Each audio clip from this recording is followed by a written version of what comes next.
Cubs. We got a great episode for you today and some new announcements, a new schedule coming up.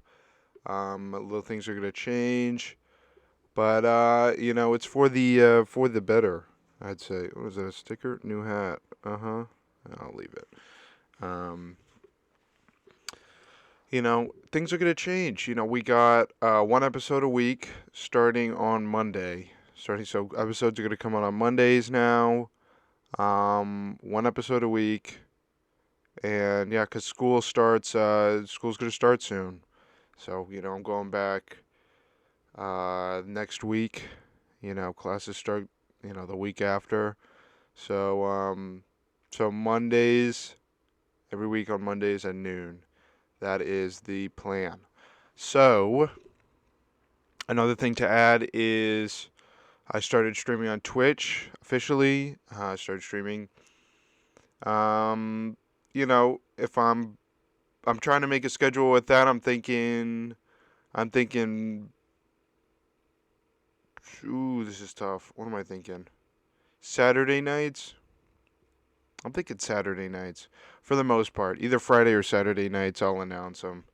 But yeah, so Friday and Saturday, that will be just me. It'll be just me streaming a game. Hopefully you can pop in the chat. We can have a little conversation. You can ask any questions about me and I'll answer them. So I'm looking forward to that. And that's on Twitch. Another big thing is we have plans for merch soon, which is exciting. I know some of you guys might want merch. I'll let you know as soon as the merch drops, but we got a little something cooking. But I'm hyped. I'm hyped. We gotta get some merch. And yeah, that's it for the new stuff. Again, starting Monday, once a week. That'll be our last at-home setup until I go back to college, and we're gonna try out some new stuff. So say goodbye to the Ted Shed at next Monday's episode. But we got a good episode in store for you today. I don't want to keep the monologue too long because this is a long one. But you'll see. I mean, these are great guests, great friends, heavy convo. But there's gold. There's gold in there. So, just explore. And that's great. Oh, I love how this hat matches my eyes if you're viewing this on look at that. Should wear this more often. Anyway, great episode. Go check it out. Get hyped, dude. I'm going to do a Twitch stream this Saturday at 6 p.m. I don't know how long it's going to go for, but I'll just be playing just a casual game. And, just feel free to pop in the chat and say hello. So, and I'll probably be streaming with some friends as well, and that's less of a schedule. It's just like, oh, who's free? It's not really a set in stone thing. So just stay tuned for that. I got a new series up on Twitch, Baldur's Gate. Look it up. I don't know. So without further ado, let's get into this wonderful episode. Peace. Welcome to another episode of Ted Culture. Here with me, this is going to be a real fun one. I got two very nice guests here to talk for, hours upon hours. It's going to just keep going till it turns dark outside. Yep. Yeah. Actually, I have stuff to do after this, so... yeah, we're going to have to wrap it up eventually. So a couple hours, maybe.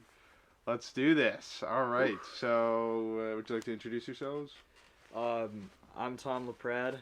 I'm a guy that does a lot of things, but none of them professionally. Preach. Yeah. Yeah. And I'm Jacob Desmond. I'm trying to find out what the hell I want to do with my life. Yeah. Yeah, Yeah. dude.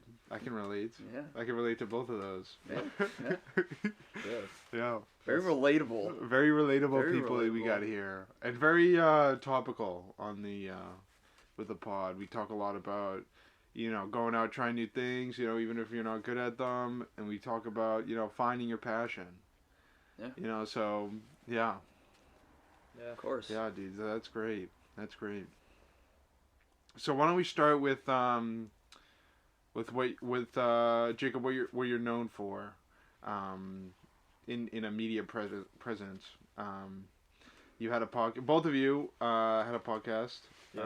Yes. Are you gonna continue it soon? Maybe We might. We're they change the name. well, we're Yeah, gonna re- probably rebrand, Probably you gonna know. rebrand, Rebrand. and Yeah. it's probably gonna be most likely just the two of us, and we're gonna be talking about like movies and stuff. Okay. Because previously, for any of you guys, the podcast was called the 30330 podcast. Yep. That's a reference to when Joe Biden said "Go to Joe 30330," Yep. which made no sense. Now there's no. a phone number. It it was a didn't. texting phone number. It didn't exist. But Oh. Like, just like the wasn't a website, thing. somebody actually Yeah. bought the domain after and made something with it. But Oh, that's funny. yeah, but yeah, the podcast basically it was Jacob and I, and then Aiden and Blas, who were on a couple Yeah, episodes we're ago, on here. and then our friend Logan and our friend Raph, Yeah. and we would just get on, talk about basically whatever was on our minds. Right. That lasted for about 9 episodes, and then that was about it. But yeah, we're thinking we're gonna come back in a different form at some point. Yeah. Rebrand, rename, readdress kind of what we want to do and what Yes. we Yeah. want to talk about, Yeah. and kind of make it way more formal and Right. and probably way more organized. And have Yeah. consistent mic quality, because that was a problem that we Yeah, had. that was kind of an issue in the beginning. Yeah. Oh yeah. Okay. Yeah, but that's good. Getting yourself out there, making something, creating something. Respect that a lot. As a fellow creator, as a Mhm. fellow mind of Creative mind. intellect Yeah. and creative juice. Mhm. Yeah, I respect that. Yeah, I mean, even with me, I've been trying to figure out something to do in my free time. Yeah, yeah. So I started streaming on, you started on streaming. Twitch, Yeah, right? Obviously in the beginning it's a very slow grind. Like you got to put a lot of hours into it and Right. actually, and still be a good streamer even Yeah. when no one may be talking into your chat. Exactly. It's always everything when you started out. It's just like you can't expect like tons of people to show up to a noob. You know what I mean? Mhm. Exactly. You can't expect like a bunch of people, hundreds of people, or even like a couple, like 20 or 50 people to come into your chat right Right. away. I mean, you slowly grow your channel and what you do and what you're known for. But now I'm trying to avoid being known for one specific game, Yeah. which What is it called? Variety streamer. Like I'd Variety rather be a variety streamer than like That's for good. example just stream Call of Duty for Yeah. 8 hours a day, 4 or 5 days a week. Right. Like I'd rather stream Call of Duty one day, stream whatever else the next day, Right.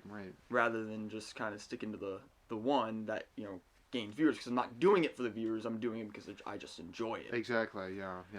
Which is That's good. I mean, Yeah. and you you play with your friends sometimes. You stream alone sometimes. mhm. It's just a part of that variety. It's just Exactly. part of that. Yeah. I mean, that's great. definitely having people and playing games with people helps. Hmm. I mean, helps the content. Let's be Yeah. honest, bouncing, conversation off of one another, what Right, each of right. us are doing Keeps in, it interesting. in yeah. said game. Keeps it interesting. Right. Keeps people wanting to watch and actually wanting to chat. Which Want is important. yeah, like listening on the conversation, join the conversation. Yeah, I Mhm. get that. I get that. Exactly. I mean, I've already I've really been doing it consistently for only a couple weeks now, and a bunch of our friends started an Ark server, Ark Survival Evolved. It's Right. like a survival game, but there's like dinosaurs, dinosaurs and right. like a bunch of other stuff going on. I actually attracted a lot of viewers from that, and There you go. I don't know if it was There just you because go. I was new and they were like, all right, this guy's new, like, let's just help new. him out. But a lot of those people now, that even when I'm streaming different games, still come in and talk Yeah. to chat. They at least say, like, hello, and we have, like, Yeah, a dude, decent Real sized Monkey. conversation. Yeah, the Real Monkey. Shout out to the Real Monkey. Shout out to Real Monkey, dude. If you're listening to this, He's in please, my bro. chat Every single time. Every time I stream. And he's always talking. He's always talking. Oh, always. Love Real Monkey, dude. Exactly. We love people interacting. Yeah, dude. You That's know? awesome. That's awesome. So, and I've already said to some of you guys before that, like, I want to play different games. Because I streamed Ark for about a week, and I just kept getting, I think I got maybe 15, 20 followers just in the last week of streaming Ark. That's awesome. Yeah. And it was crazy. I'm like, what is happening right now? I don't know if it's because I said I suck at this game, like, you know, help in my it's a cringe video. in my title, like clickbait, like maybe Yeah. I clickbaited them, like I don't know. And yeah, they just kept coming in, they following, they were all talking, they were all like giving me tips as I go and actually trying to help me out so I didn't you know, die every 5 minutes in the game. Yeah. So That's good. Yeah, I mean, do you ever experience, like, when you stream with other people, that they kind of, like, you get viewers from their channel and you get viewers from your channel? Exactly. I feel like that'd be the most beneficial way to... Has that happened? To Have you stream noticed somehow. that? Yeah, definitely. I know some of my viewers have gone over to Tommy's channel, because Yeah, Tommy and I... Pi R Squared. I'll put a link in the... Yeah. So yeah, we kind of bounce off of each other in that case. Yeah. And I know Tom would like to start streaming, so you know we'd all, it'd be like a mutual group that we could just accrue and viewers together. Maybe there's something in the future if you're, you know, I don't know. maybe someone's gonna have it. I don't know. I don't know. Maybe some, you know. Gotta wait and see. Wait and see. Yeah, stay tuned. You know. Yeah, exactly. I mean, even my Twitch stream, it's really, really enjoyable just kind of doing it with no one in your chat, because I mean, if no one's in your chat, it's just basically you can relax, kind of. It's just you're gaming by yourself, you know. Yeah, and if someone joins, like then it's just it's a bonus. Exactly. It's more of if someone's talking in chat, that makes it even more enjoyable. Right. You know, there's been a lot of situations, you know, especially like Call of Duty, where most people who watch Call of Duty watch either, you know, professional players or streamers that are known for it, or big streamers that are playing. Yeah. But when like someone like me, who's really just starting out, I haven't been doing this very long,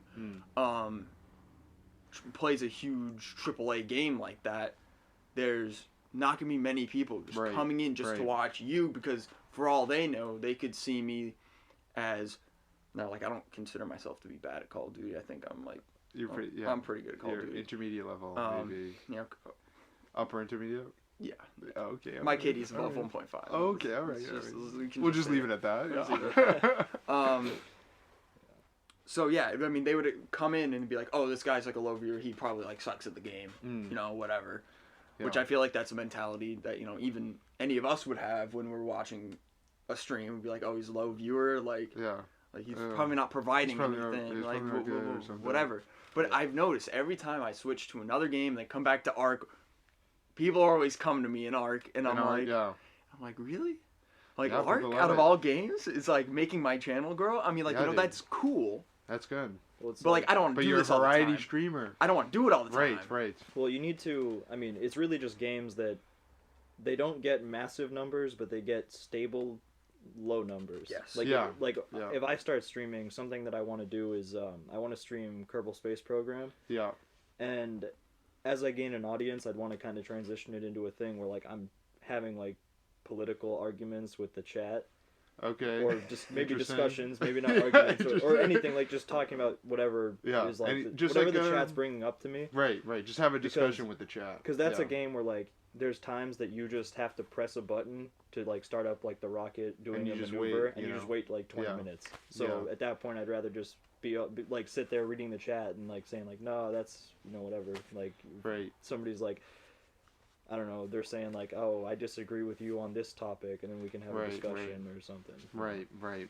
Or just, like, oh, talk about this, you know? Yeah. And then they just want your view on that. Yeah. Yeah, well, because have you ever seen, you know, the guy in, like, those memes that would be like, my disappointment is immeasurable and my day is ruined. Like, I've listened to his podcast for a while, and it's actually a great podcast. I mean, because he's very talented. Do you have the name?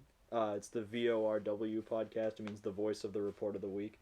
Okay. Yeah, and but he's really good at, like, talking about something for a long time, even if it's completely a boring subject. Like, there was a time that some viewer asked him about his favorite type of pen, and then he talked for a half hour about pens. I feel like I could do that. Yeah, you could. I think you could too. A half hour? There's a lot of pens. But there's a lot of pens I got an issue out there. with pens, you know what I mean? Yeah. I got a stigma against certain pens. But he was like, it was like the most interesting thing to listen to, and I'm like, he's talking about pens, and I'm like, yes, please continue. Like, you know. Yeah, there's keeping you intrigued with such a simple topic. Do you know Joe Pera? No. Oh, I've he's heard like, of him, yes. yeah, he's like like semi-famous. He has like a thing. He has a series called Joe Pera Talks to You on Adult Swim, and it's just him. Yeah, it's just the mundane. Like it's like Joe Pera talks you to sleep. He'll talk about like Barnes and like baseball. And it's just like he has a very soothing voice, and it's just it's kind of like ASMR in a way, or like he'll be at like a grocery store and talk about how much he loves like the samples. Yeah. And that's it. That's Oh, yeah. you know what I mean? There's he has like a Christmas special and he just talks about trees, and it's awesome. Like that's what's glorious about it. I mean, people try to do these huge extravagant things that they think people are gonna really, really enjoy, but yet something as simple as just talking about pens can keep a person intrigued for an hour. Half an hour, however long. I think it translates to a lot of different things. Like you see music, and music doesn't have to be complex. Yeah. It can be very simple and just like either catchy or just like soothing to the ears, and people can get hooked on it. Yeah, well, there's an audience for everything. I mean, exactly. Like there's some people that in music, for instance, they're looking for a complex thing. Right, they're looking for what's the hardest thing to do. Yeah, other people are just like, I just want a simple thing that I can just bop my head to. Right. Enjoy, Yeah, and it varies with people. Like I don't always listen to those simple stuff, but I'll listen to complex stuff. It just depends on the mood too. So I think you catch people in a certain state, and you're like I mean, also, if, like, let's say you're releasing music, if you release it at the right time and on the right platforms, I mean, we all know, like, with TikTok has been statistically known to be the easiest social media platform to grow on. Yeah. And a lot of songs have gotten famous off of the platform that no one's known before. Yeah. It's just one of those weird things where if you release it at the right time and at the right place, something could go from nothing to something. In the right setting. In the right setting. It could go from nothing to something in an instant. Yeah. Which is... Definitely. Which is crazy. That is crazy. Yeah, like that kind of like viral, kind of phenomenon where it's just like you do something in like the perfect time and it's so relevant and whatnot, or, it just blows up. And you get really famous, but then after a while, like it doesn't have to be... Like, it loses its relevance, you know what I mean? So it's all about, relevance in terms of releasing stuff and whatnot. And that determines, like, the outcome of the video. Yeah. And, like, oh, is this going to be, am I going to like this video in a couple months? I don't know. Who knows? Who knows? But even speaking of that, like, if you go viral once, right?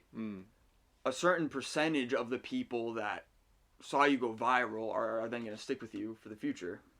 So I mean, even if you go viral, it's not like what? It's not it's not like you're completely like shit the bed. Yeah. I mean, like, let's be honest. It's not like if you get 100,000 or 100.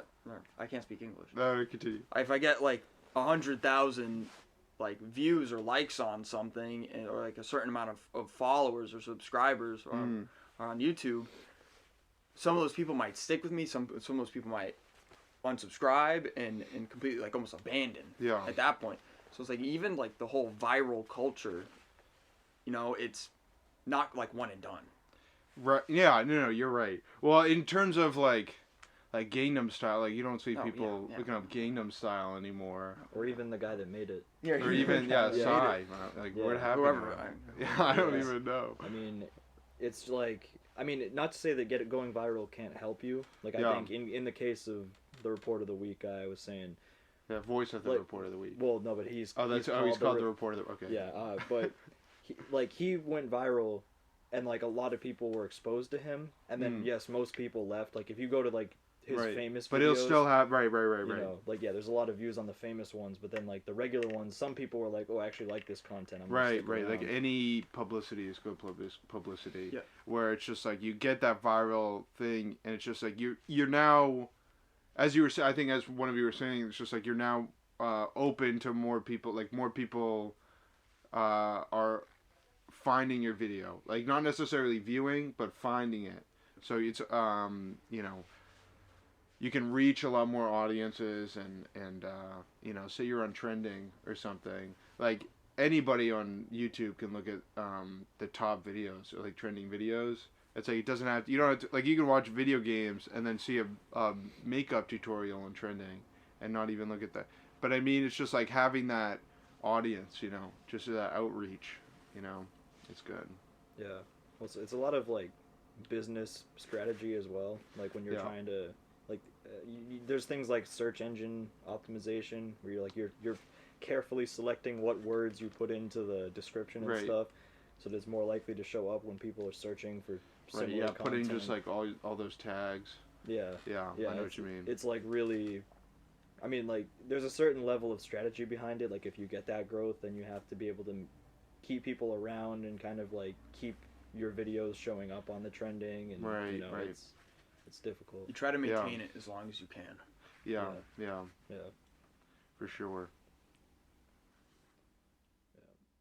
So, want to move into maybe like the stuff that happened in DC? Talk about. Yeah, I mean, I touched a bit upon it on the last episode, but yeah, we can go really into it. I mean, the storming of Capitol Hill. It's a tragedy. I just saw AOC talk about it on the news on ABC. That's a tongue twister, but that is a tongue twister. But it was just, she was like saying like this is it's not like this should never happen. Like if a foreign country declares an attack on Congress, storming the Capitol Hill is not like that will like people would like they would take severe action against it, but because it's Trump supporters and Trump was okay with it, he let them storm in, and people could have been killed. People, I think a woman did. A woman died. One woman did. Well, there was a woman that did. There was a one of the police officers at the Capitol got killed. I think they they hit him in the head with a fire extinguisher, and he was just out. That's so stupid. Yeah, I mean, this is like a legit attack. Like this should not be. Saying that Trump saying that they're nice people, like that is that's out of hand. I think, the majority of people should agree with like this is not okay. Like this is like an uprising against the government for literally no cause. Yeah. And this isn't gonna bring no peace to anything. Like this motive. this is like anarchy or something. Some people I see on Twitter are just like, oh, this was French crisis actors were hired, and it's just like I don't know if that's. I don't know. They didn't look. That's French it was a to joke, me. but I mean, it's like. No, I mean, there's I hate the people that are trying to defend it, saying like it's like well BLM happened. It's like ignoring all of the outside factors. If we just look at the pure intention of what they were doing, BLM was people saying like we want to be treated fairly. Yeah. And some of them decided to go violent. Some of them, some of those were definitely crisis actors or yes, instigators, Absolutely. But then you take people, with the Capitol thing. Yeah. It was, their intentions were purely to storm a place, or, storm the Capitol and disrupt a democratic election. Yeah. Which ultimately is because, they ultimately wanted to put Trump in there, and I will say as a dictator. I mean, he basically at that point could do whatever he wanted to. People would always keep him in power. Right. That seems a lot like fascism to me. I mean, having letting this kind of biased kind of riot happen. It's not, it shouldn't be right. It isn't right. It really isn't. And just letting it slide is not really it's not helping anybody. Trump, it's not like Trump got banned from Twitter. Luckily, I think that's hilarious. I think that's funny. So funny. It's never too late. I'm surprised he wasn't banned years ago. Yeah, I think the only reason that he wasn't is because they had a policy that world leaders can't be banned.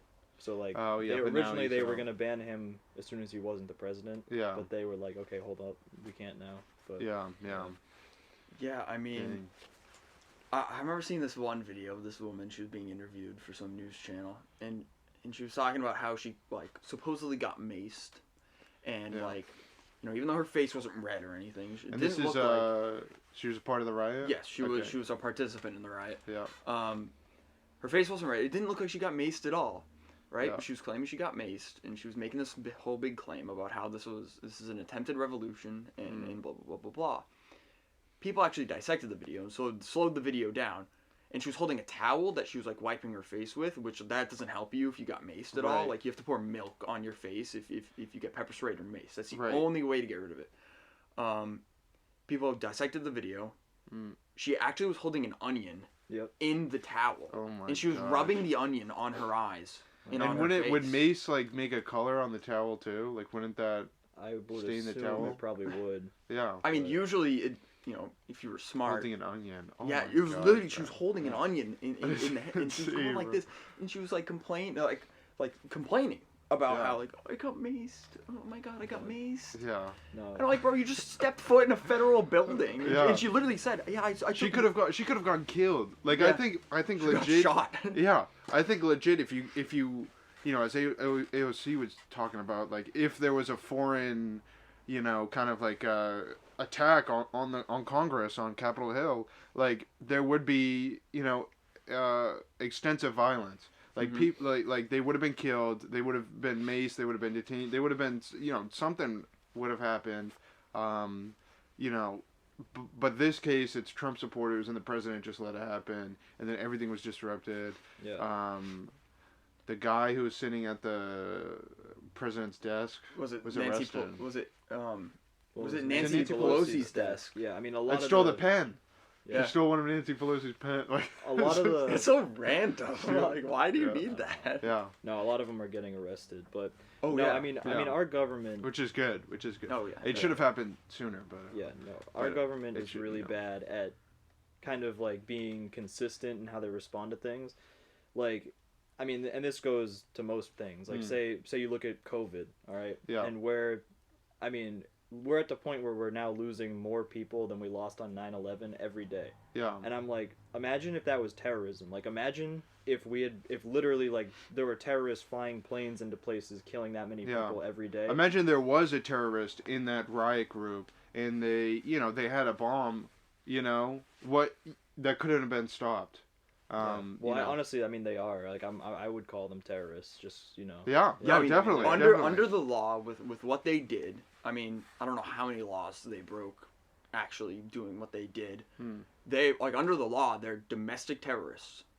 Yeah. That is what they are under the law. Yeah. And I mean, a lot of the people, for example, the man that sat in Nancy Pelosi's desk and a couple of other individuals were proven to be part of like extremist groups. Like QAnon, Yes. them. Yeah. And now they're all being looked for and being arrested for, what they did. Right. And I mean, granted, there were some people, obviously a part of the riot, that were just kind of walking around the Capitol because they were like, oh, we opened it, we can just walk in, whatever. Right. But then there were the people who were fighting the police. And yet these are the people who claim that these so-called blue lives matter. Yeah. Pretty ironic, isn't it? Yeah. All the Trump supporters. Yeah. Yeah. And then, and attacking, killing that cop, it's too much. It's too much. Way too much. Like, would this be different if there was if it wasn't this time? Like, say they stormed the Capitol in 3 months. Do you think different action would have been taken with Joe Biden as president? Maybe, but I also don't think they would have had a reason to at that point. I mean, I think if there's any sort of conflict, like, I think... Well, when Trump was elected, there were riots happening for a couple months. But they weren't even, like, riots. I mean, or at least they weren't on the same level. I mean, I think... Excuse me. No federal building was stormed. Every single... Right, no federal... That's the make or break. Yeah. And I mean, ultimately... Yeah, suddenly security is, like, insane when it comes to, the Trump riots, but then when it comes to... storming the Capitol building because Joe Biden was elected, was. Well, I mean, did you hear that Trump wasn't even the one to issue the National Guard to be sent in? It was Mike Pence who actually issued the National Guard to go in to resolve the issue. Trump didn't do it. He kept putting it off. He said they were great people, and then he got banned. So. Yeah. Well, I mean, it's like, at least take a consistent position on riots. I mean, you look at how he was with the BLM stuff. I mean, he tweeted, "When the looting starts, the shooting starts." Yeah. And then with this, he's like, "I love you guys. I understand your pain, but you gotta go home." It's like no, say the same thing. Like, just because they support you, just because you agree with them, just because they're trying to help you, doesn't mean that you should be condoning that. And ultimately, it comes down to what he said. Like, when he did that rally before the whole riot started, he was saying things like, "We have to be strong to take our country back." It's like, words like that are not just like, "And we're going to be strong to take our country back by standing there peacefully." No. It's like, no. He wants something to happen. Yeah, I mean, there's like a guy with the shirt, I think Nuno brought this up last episode. It was like January 6th, Civil War. As if, like, the country was going to be split because some MAGA people stormed the Capitol building. And I also don't get, like, Trump's whole thing is like America first. Make America great again, America first. But this is like you're storming a federal building, like one of the most important, if not the most important, federal building, the White House, Capitol Hill. It's like, it's so mind-blowing that they would let this happen. Like, if you go back 100 years, 50 years ago, 100 years ago, like, the things that would happen because of storming a federal building. It's just crazy to me. It's just crazy. Just like even if they were white people 50 years ago, 100 years ago, maybe even 20, 30 years ago, it would be completely different. It'd be like, even if they were white. Yeah. And ultimately, I mean, I don't entirely blame the Trump supporters for being skeptical of the news or skeptical of anything. Yeah. Because ultimately, like, I found that talking to certain Trump supporters, we kind of started at the same place, but then we ended up going in totally different directions to find the answers. Like, right. Like, you look at, like, a lot of Trump supporters, if you talk to them and they're skeptical of the media, it goes back to... I'm skeptical of the media, too. Yeah. I think almost everyone is in some way. It's like you can't trust anything. No, you have to take it with a grain of salt. But and then if you would like to go in deeper, you go in deeper in other sources. But it goes back and then to you form your opinion. But it goes back to the Iraq War. Like, a lot of people, like, the media and the government basically went out and lied. They're like, Saddam Hussein has It goes weapons. back even earlier. It does, true. Like, but a lot of modern World War I, right? That's when America got involved, was when they sunk a ship. Well, but that was... a cruise ship. I'm just saying, like, specifically, a lot of people in the modern era... But that wasn't true. Anyway. ...felt betrayed during the Iraq War, because they were like, oh... They basically just lied to us. This isn't a righteous thing. This is... Well, they lied to get us into the war, so, like, why should I ever trust them again? So a lot of people went searching for answers. Like, they're like, I need to go find a new source of media. Some people would have landed on, like, someone like who I like to listen to, Kyle Kalinske. Recommend him, anybody. And then there's people who would find someone like Alex Jones, who's like, I have all these answers for you. And then they hear all this crazy shit, and then they're thinking, like, oh... the election's fraudulent, even though literally all the cases have been dismissed, including by the conservative Supreme Court, which Trump nominated a third of. Like, it's just, Yeah, I mean, it's like, you have these people, it's like a great, like, awakening, almost, of seeing all these, like, predators and just government being shifty and whatnot. And it's definitely happening, these days, especially with select individuals. It's, like, crazy how far they can take it, and then because they're so powerful, they keep everything under wraps. Like, Alex Jones was, like, debunking Bohemian Grove, which is like a crazy, like, cult ritual thing that happens with higher status individuals. Which is crazy. That was crazy. Like, that's actually true. Like, and it's true. Yeah, he has footage. It's like, but they pray to, like, this, like, owl god or something and sacrifice. It's crazy. They have like a sheep effigy and like a little boy effigy, and then they burn him on the stake, and it's like some crazy shit. But then, like, I gotta look into this. But this is one of those things where... But it's Alex Jones, so is he credible? Well, that's the thing. It's like, these people, he gets one thing right, and then... One thing wrong. Well, he gets one thing right. Yeah. Like, that was right. That was right. And then he uses that as, like, something that makes him credible in the future. Yeah. Right. I mean, and then whenever he's wrong, like he'll say like, "This is gonna happen tomorrow, guys," and then it doesn't happen. Then he's like, "Well, it didn't happen because I caught it. I said that it was gonna happen." But also like what was the most controversial? He said Sandy Hook. Sandy Hook, yeah. Yeah, that was like, okay, you gotta chill. He said Sandy Hook didn't happen, and then people were attacking like the parents of the kids that were not physically, but like online. Yeah, verbally. And that wasn't, that's why he got banned from everywhere. From literally everything. Right. Yeah, that's rough. But I think it's right to just form an opinion and share an opinion. Say you have research. All the facts are just facts. Facts aren't opinions, and you have your own opinion on stuff. So you read the facts. You take it in and you form. Like two people can read the same thing and have a different opinion on it. Obviously. Yeah. Which different interpretations. Which different interpretation lead to those different opinions. Yeah. They think like this. This fact is going to lead to this result. And then or that result, and then they think oh, this is going to be either good or bad. Yeah. And so we're all different, but the facts that they give us, are they going to be trusted? No. I mean, facts are less common, I would say, and it's more opinions. Everything is opinion. You go to on a news, everything on media is opinion based. Even news sources, CNN is biased. Fox News is biased. Everything. It just has its own opinion.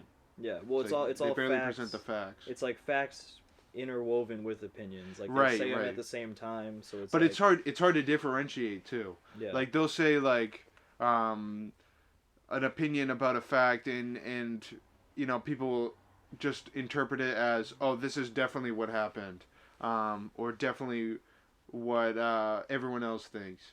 But then you look at a different news source, and it's it's shifted. And you got to look at they say expand your horizon. Look at multiple news sources to get a straight answer.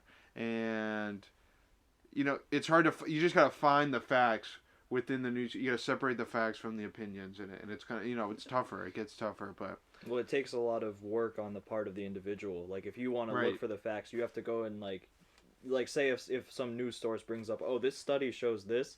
Yeah. You have to go and actually read that study, because a lot of times you'll find that what's in that study doesn't actually line up with what they're saying, or you can maybe look through and find some kind of like, oh, that the methodology that they used, there's something wrong here. I don't think it was a well done study. Like there's a lot of it's something that most people just can't do. Like it's easier if you're a working person, you worked a 9 to 5, you got home at 7 o'clock at night. You're trying to sit down and maybe watch the news for a little bit. You don't want to look into it. You don't have time for that. Right. And I got like a first-hand experience. Like in high school, my senior year, I was taking this college class on environmental science, and he was like, "You can't trust a bunch of media." I forgot the professor's name, but he's like, "You can't trust a lot of these sources, even like research sources. Like it's like they confuse you with big words, so the public won't look at it." And then it seems presentable and like everything is okay, but the data, it's hard to tell if the data is trustworthy or not. So it's like we were looking at snakes like in the Everglades or something, and populations of snakes rising in the Everglades. And so people, and then in the study, it was like a 20 page long, very sciencey, wordy research report, and it was just like all the graphs and the data that it shows. It seemed like, okay, they were going out in the Everglades and like tagging every single snake. But it's just like, how do you know if you got every snake? How do you know, like, the report said that they were counting along the road. So they were just counting dead snakes along the road. And that's it. Well, and then a couple extra. But it's just like the majority was just dead snakes on the road. And it could be because, the snake population was always that size and it just pushed more to the road because of more urbanization and development, or just like untrusted. Like, how do you know you got all the snakes? Well, that's just an example. That leads to me saying, like, how did they know they tried to minimize the amount of error they had in their study? Right. Like that's the whole purpose. And you can't account for a bunch of this error too. Exactly. I mean, obviously there's standard error, which is in almost every scientific process, which you can't avoid that. Right. Like nothing's ever completely 110% accurate. There's always that standard error. That's always there. Right. But I mean, when you're talking about like scientific papers, which it's the most formal way to produce your findings and your research and the processes behind that, those aren't meant for the public. Right. Those are written in ways so that scientists can understand it. Right. Nevertheless, like, some average Joe off the side of the street showing them like if I showed them my scientific papers that I wrote over this past semester, they wouldn't understand it. Right. But yet, if I showed my dad, who has a master's degree in physics, he would understand it. Right. But that's like the power. Like, now scientists have the power to change the view. Like, media sources, like an anchorman is not going to understand a science report. He's going to have a scientist tell him what the report means. And then, there's that error where it's just like, he's going to interpret it as, like, either the scientist is going to change it, just like describe it, and then the anchorman might interpret it a little differently. Yep. And then that's where the bias comes out, The bias, and it creates more error. Yes, in what the original source was. Yeah, more misinterpretation, just everything. Like, now the public's going to understand the study in a different way than it should be interpreted. Yeah. Which I don't think, a lot of people criticize science for seeming kind of elitist, but I'm like, no, you have to use the right terms. Like, you can't, like, if you try to dumb it down so that anybody could understand it, there's things that are going to get lost. Like, I don't think you can, in a lot of science stuff, it's just, I don't think you can dumb it down. I think you need education to understand a lot of the stuff in science. Yeah, which is ultimately kind of, like, it's a good aspect of science, but it's a bad aspect of science. Like, there's a lot of people that are very skeptical of science, and I think it kind of comes down to how it's taught a lot of times, like in regular science classes in school. Like, you'll have, like, because ultimately science, like, none of what we say, like, oh, this is scientific fact, is stuff that we know for a fact is, like, there's always that little bit of a chance that we're wrong, depending on what it is. Some things we're a lot more certain of, like the fact that gravity exists, but, other things we don't know too much. Yeah. And I think we make a mistake when we try to teach science in a way that's like, we get up and we teach it like this is the truth, and then it sound like we teach it basically in the same way that we teach a religion. Like, you kind of go and you'll say, or you get up and, like, if you're going to Sunday school, they'll teach you like this is what happened. Right. Then you go to science class and they'll say this is what happened.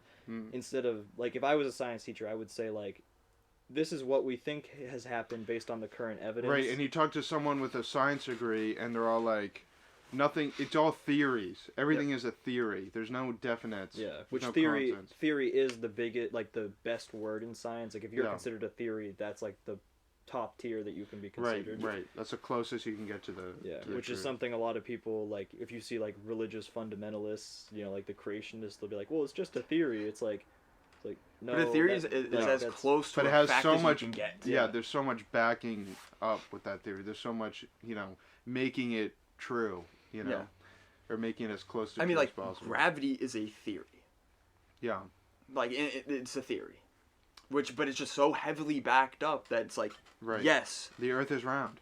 This happens. That's a theory. Yeah, exactly. Yeah, there's just so much, backing it up. But, if you talk to flat earthers, that the NASA, the people at NASA photoshopped the pictures they've gotten of Earth. Which it's so, like... I forgot about that. Yeah. I really do wonder, take a step back, pal. Like, what they think the benefit of that is. Like, oh yes, everybody, we're lying about the shape of the Earth. It's like, what's that going to do? Yeah. Like, what power is that giving them? What benefit is there? We can jump off of Earth and then fall to Mars. Like, that's... Yeah. That's how it works? I mean, let's try. Dude, let's go. I mean, if there was actually I'm going to Mars right now. If there was actually a flat Earth, like, let's bring a parachute. Like, the gravity would only make sense in the center. Like, as you started to walk towards the edge, you'd end up standing like this, because... Well, gravity's a theory, so... Oh, well, true. Yeah, so I can't keep that in mind. Oh my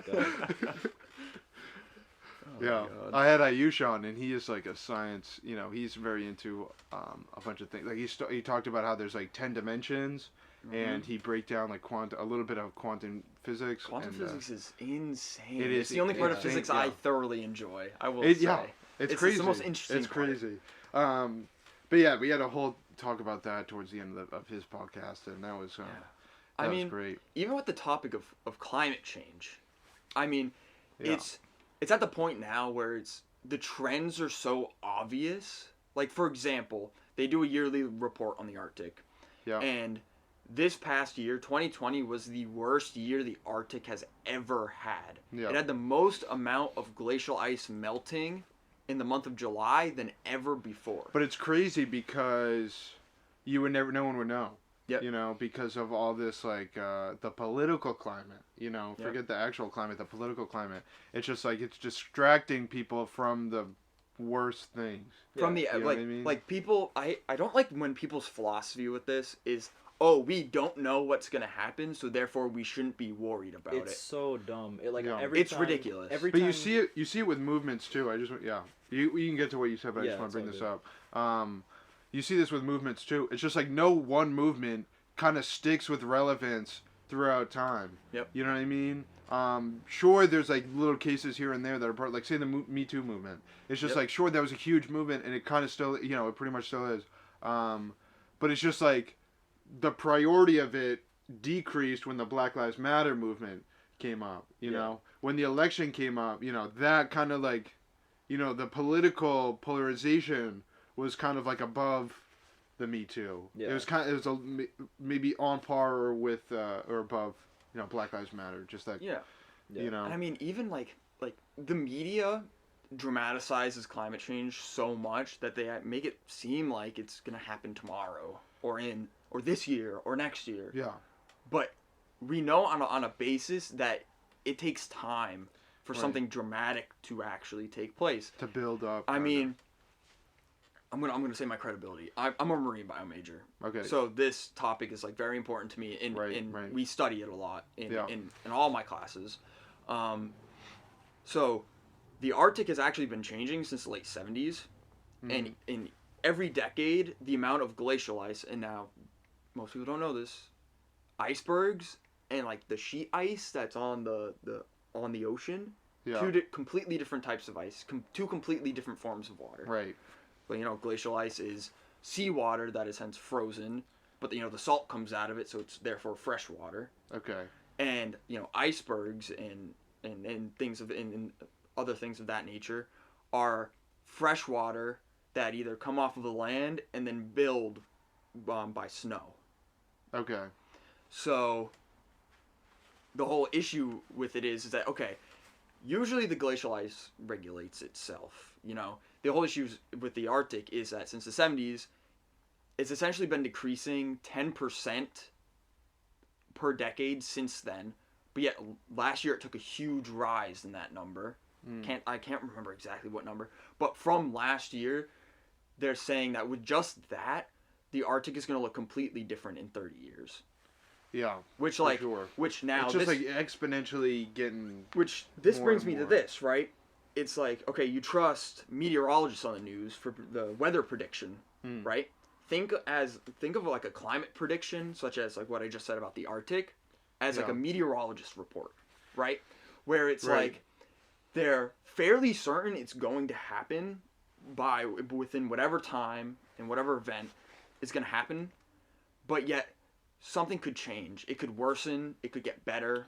Yeah. We don't know. Yeah. That's how people should think of it, rather than saying like, oh, you know, it's bullshit that they don't know exactly when or exactly what. Yeah. I mean, it's like, so. I mean, anytime, like I've had multiple arguments with conservatives that bring that up. They'll say like, well, you can't tell me exactly when it's going to happen, so therefore we shouldn't do anything. And I'm like, that sounds like say if we were fishing on a lake somewhere, and all of a sudden like the boat started having water come in it. Like, you know, it was what's the term? I don't know, bring on water. But, right. And we're sitting there, and like I'm like, oh shit, we got to figure out a solution to this problem. Like, you know, the boat's gonna sink, and we're gonna be in the middle of this lake, and then this other person gets up, and they're like, well, do you think it's gonna take 30 seconds or 45 seconds to sink? And I'll be like, I don't know. And then be like, well, we don't have to do anything. It's okay. You can't tell me exactly when it's gonna happen, so therefore there's no problem. Like, you don't have to worry about it. Yeah. Man.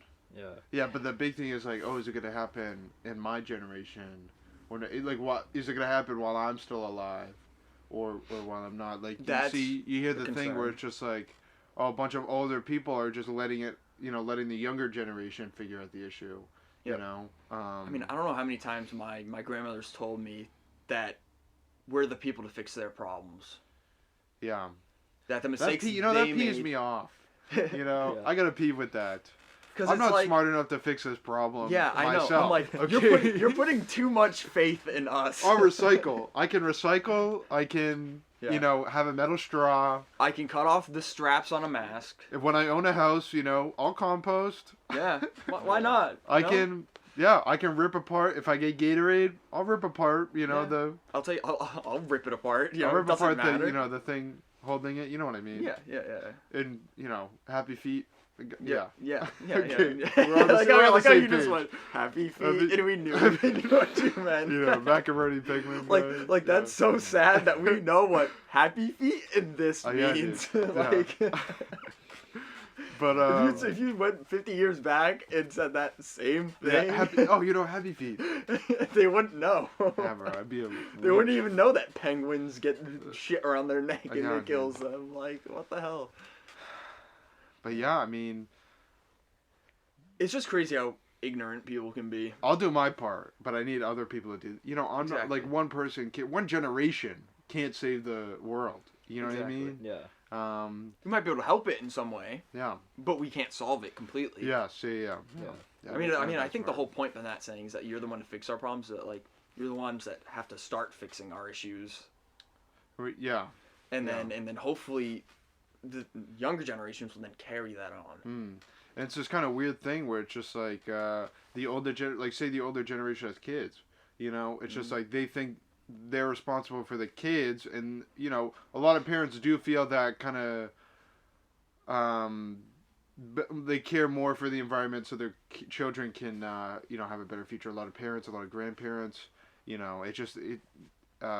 just feel more sympathy and or is it empathy? Is it empathy or sympathy? It could be both. It's one of the two. One of the two. It's just like depending on how you that they feel like their child, their grandchild, should grow up in a better place. And they they take precautions. They do their job. Where's I going with this? Oh yeah. So no, I don't know where I was going with this. But the whole we need to fix. Oh yeah. So issues. young children, the younger kids, the younger generations. It's just this kind of like flip, where it's just like they should take care of all the environmental issues, protecting us. It's just like I don't think that's how it works. It's just like everyone has a responsibility in this world to care for the earth. If you don't like the earth, go to Mars. Well, I mean that's when you the thing. can. If we can. Go litter on Mars. I don't care. No, I mean I want. They might have something that could completely get rid of waste. Yeah, on that planet that we don't know. That would be good. So. No, I mean start fresh. Yeah. No, I mean I want us to have like kind of a shared goal as a species. Like I want us to kind of come together and be like, you know what? We're going to be an interplanetary species. We're going to have imagine if we had taken all the money that we've been giving to the military, which is kind of unrealistic, but let's say we were a peaceful species that wasn't trying to kill each other all the time. Yeah. We decided to invest that money into NASA. Imagine where we'd be. Imagine if there was no such thing as, war and defense, but humans are, by nature selfish and, they want to, well, that's another topic, Oh my God, I mean, everybody wants something. On or something. Oh, actually, we both taken philosophy classes. Okay, we'll get to this after, but I just want to say, if there was no military and there wasn't conflicts around the world, and we did function as this one community, this one country, just as Earth, not as China, as America, as Australia, as I don't know why I said Australia, but. They're a part of it, bro. Yeah. Just acting like that, all unity. It's almost impossible, but that would solve so much stuff because putting all that money into the military is just not going to help anything. No, putting it into, NASA, putting it into space. Just like any some. Exploration oriented, even some research oriented. Yeah, let's study the sea. Organizations. Put it into studying the sea. Exactly. Let's make only 5% of the ocean is charted and discovered. I mean, recently they just found another coral reef that's detached from the Great Barrier Reef. We never knew it was there before. That's probably And good. we just Keep found it alive. Exactly. Don't visit. Exactly. Don't touch it. Don't touch it. Leave it alone. Yeah. Let them Forget about it. Actually, just forget about it. Yeah, literally forget about it. You did not hear. You didn't hear that. You didn't hear anything. The Great Barrier Reef. Yeah, it's the only reef out there. There's no more. Yeah. Yeah. No more. There's no more. I'll bleep it out. Just bleep out the last 20 seconds. Just everything. But yeah, Oh my God. it's crazy. I mean, like you said, if we put money into researching the ocean, we would know so much more about our Earth than ever before. I mean, it's every day. I mean, this is partially why I'm going into this field. It's because it's so unknown. There's so much to be found. Right. So much to be discovered, and there's so much new knowledge out there. Yeah. And I mean, that kind of leads to like a bit of my philosophy. Is that like, I'm greedy, but for knowledge. Yeah, dude. I said this before, but knowledge is the new drug. Oh know? yeah. Yeah. Oh my Everyone's God, addicted yeah. to, 24-hour news, social media. There's always something happening, and there's always something to find. Whether it's like global knowledge, whether it's just knowledge in a field, whether it's knowledge of a subject, maybe you just like a YouTube channel that much, and you just watch all the videos, and you know everything about them. You know everything about what they talk about and whatnot. And that itself is knowledge. Having something possessed, like that kind of information possessed, where other people don't know about it, that's knowledge.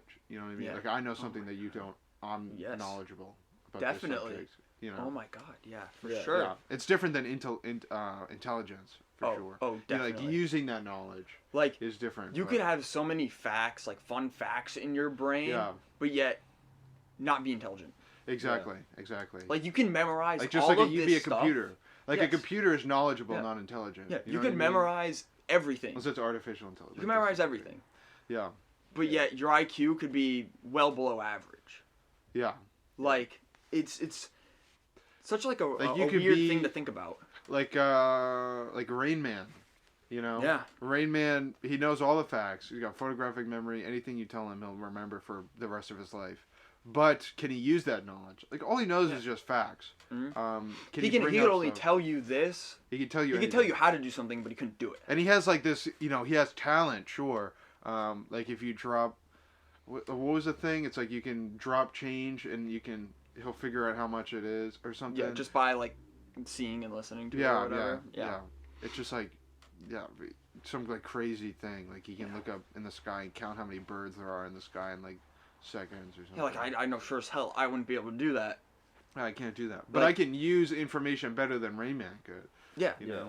Oh, definitely. Yeah. Yeah, and I think that's kind of like, if we're kind of moving into like the philosophy / hopefully religious philosophy that I want to talk about. Yeah. I mean, like that's kind of one of my problems with like certain religious people. Like this is more usually like fundamentalists, but the people that are more, they kind of like, they don't like the fact that there's things that we don't know yet. And then they're kind of like, oh, I'm gonna just kind of supplement everything that we don't know. I'll just say God. Yeah. It's just like fitting it into this category Or it's called because they have this basis of. I'm not knocking on any of them, but they grow up learning. Everything is created by God, and then that's the thing. It's just like, oh, I don't know what this does. I'm just gonna say it's God. And you go back to older religions and different faiths and beliefs. Just like you go to Norse or Greek or Roman, it's just like they take it to a different level where if they know something, if there is something that they don't know about, it must have been another god. You know what I mean? And it had its own kind of system of exactly. working They don't out. associate it with Just one thing. overall god. Yeah. They're like, they don't do this umbrella term. They still make it its own subject, but it's ruled by its own kind of its own being, its own deity. Yeah, like it has its own system, its own rules. Well, I mean, that's how, from like, its own Zeus deity. rules the sky, Poseidon rules the sea, and Hades rules hell. Right. I mean, it's not like, yes, that's all Zeus. No. Like, they split it up. It's different categories. It's like saying science could be a god. You know what I mean? Or physics could be a god. A deity. Physics could be a deity. Chemistry could be a deity. They can all be different things under one there's religion. There's like a deity of... like the chemistry god. The chemistry god. And the chemistry god is like, oh, the world works this way because of this, and it's just like that's how they learn. But with a monotheistic religion, things are a lot different. Faith is a little different. The structure is different for sure. I mean, I will say, there are obviously I've explained this to you before. I mean, there's two consistent aspects between religion and science, and that's this: you have to believe in it. You obviously have to be convinced by whatever. And obviously, I believe one is more easily convincing than the other. Because of, there's more. There's things that I can touch. I can see. Like there's studies. There's studies. There's evidence behind. And it's science. just like in religion, there's everything happened so long, exactly. So long ago. You only have a book. Right. There wasn't as much. Wasn't as much evidence. Yeah. Well, there's a book written by multiple people. There's contradictions within the book. There's different forms of that book. Yeah. Different forms of the book. Different forms of religion. Well, it's you look at the Bible. You have the Gospels, which by the way I have read the Bible full all the way through. Yeah. But no, you have the Gospels, and there's multiple contradictions. What's so funny? It's not I wouldn't be able to sit through and read the Bible. It's just me personally because I have trouble reading in general. Or no, I chose to. When I was going on my journey to become an atheist, that's one of the things I did. Yeah, just check. Well, it's just check. Am researching all the allergic to God still? No, but so you have in those books there's contradictions. You can. There's a video by this YouTuber, non-stamp collector, where they just go through and literally it's 10 minutes long of them just doing a game show where it's testing the knowledge of the Bible, and the two contestants keep saying conflicting answers and they're both right. But I mean, just it's funny. But no, I mean there's a lot of contradictions, and then I don't even know if there's also gospels that they didn't include in the Bible. There's the Gnostic ones. Right. You got the Gospel of Thomas, Gospel of Judas, Gospel of Mary Magdalene, and then they're very significantly different. You have the Gospel of Judas, for instance. This is the one I know the most about.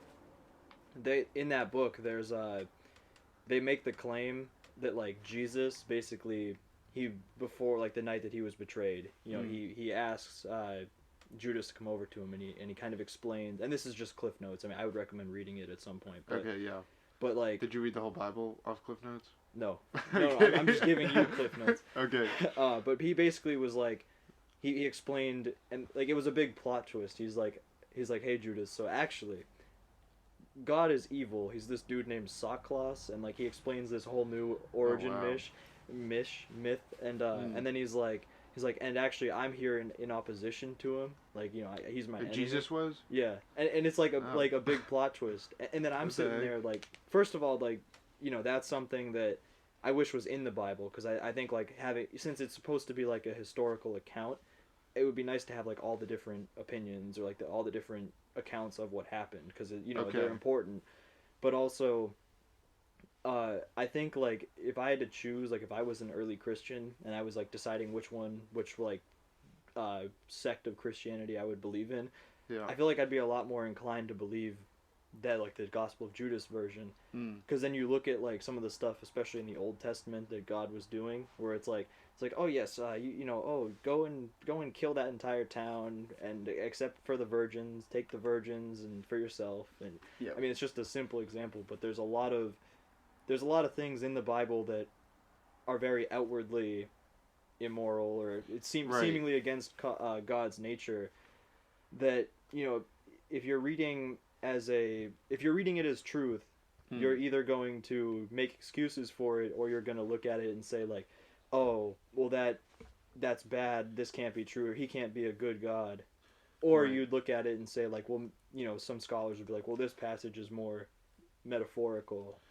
I don't know. I think it's so the did everything happen? I don't really know. The book is thousands of years old. Yeah. And but the structure of Christianity was so influential throughout history that I do believe it's a wonderful thing to have, and religion itself is such a having that faith, having that structure is very important.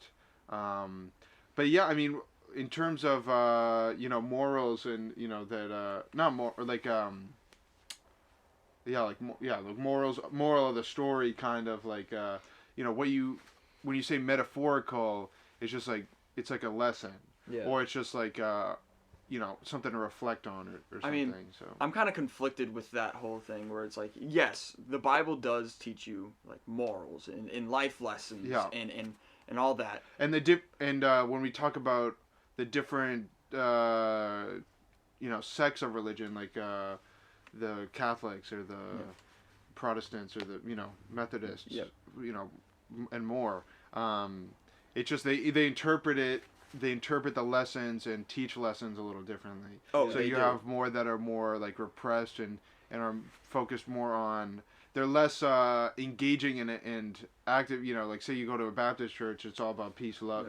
Love and acceptance, and service is always fun. Yeah. But and then you go to a Catholic church and it's more repressed, slowed down. It's more very structured. Yeah, very structured. It teaches you more about how am I going to function in a dark time of my life instead of how am I going to find love and peace. You know what I mean? How am I going to function? How am I going to function in a negative time? But I mean, my problem with that sort of stuff, like the fact that it's so easily interpreted differently. Like I point to the Book of Revelation, for instance. Yeah. Like there's many interpretations. Like my first time reading it, like as not really like I was very uninitiated in the biblical scholarship type of way, and I was reading through and I just was like, to me I was like, were they high when they wrote this? Like what the fuck are they talking about here? Yeah, because they go off. Oh, they do. It's sick though. Yeah, it's dope. But that's the best part of the Bible, dude. Book of Revelation. Yeah, but other people like you have the fundamentalists that think like, oh, this is like the rapture, blah blah, blah, like all that stuff, right. And then the scholars, which I learned from my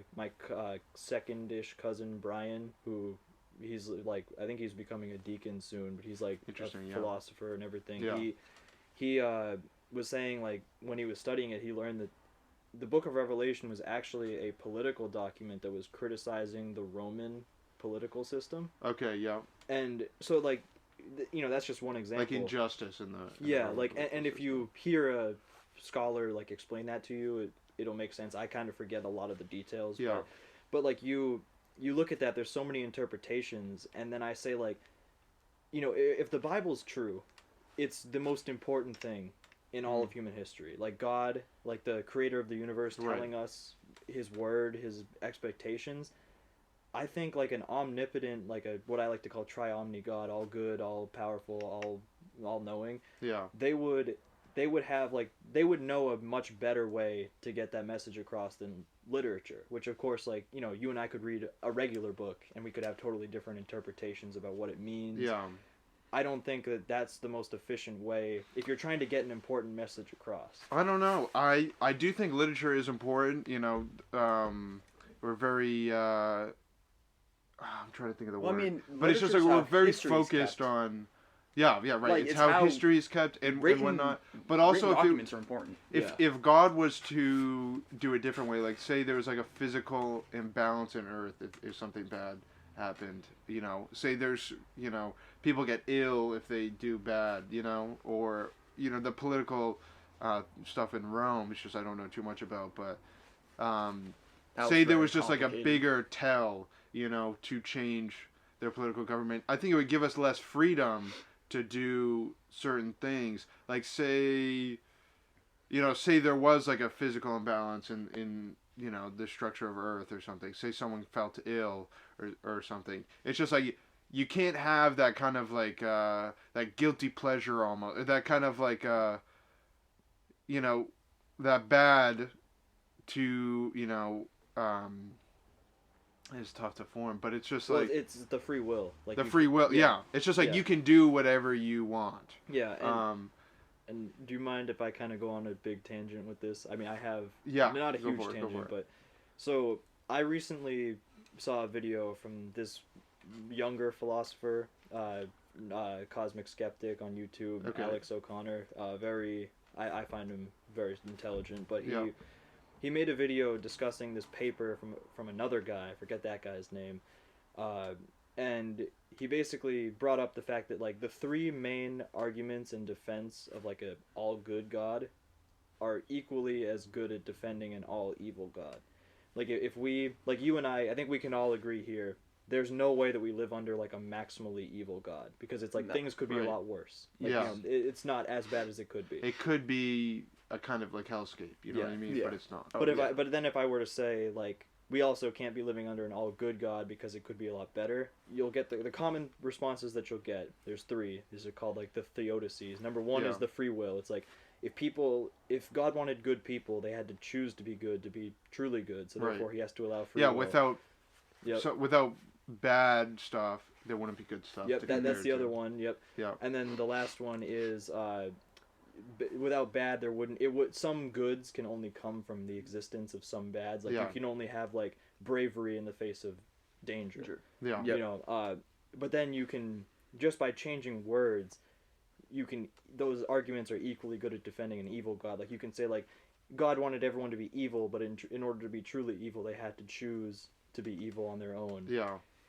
You know, if he didn't allow for some good, then we wouldn't have anything to compare the evil to. And if we didn't have goods like friendship, we wouldn't have bads like treachery, or, you know. Yeah. So basically, it's like when you're making that argument, you have to keep in mind that that it's equally as good at defending an evil God.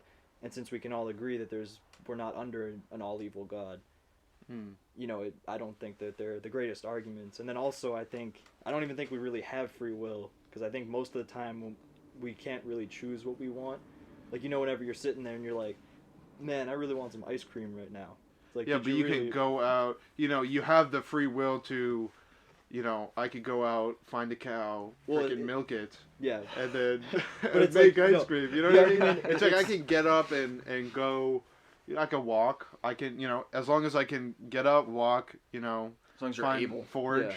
Well, it's like you can do whatever you want, but my problem is like you can't really choose what you want. Like it's like a lot of what you want is determined by the chemicals in your brain that happens like unconsciously. Like you're not.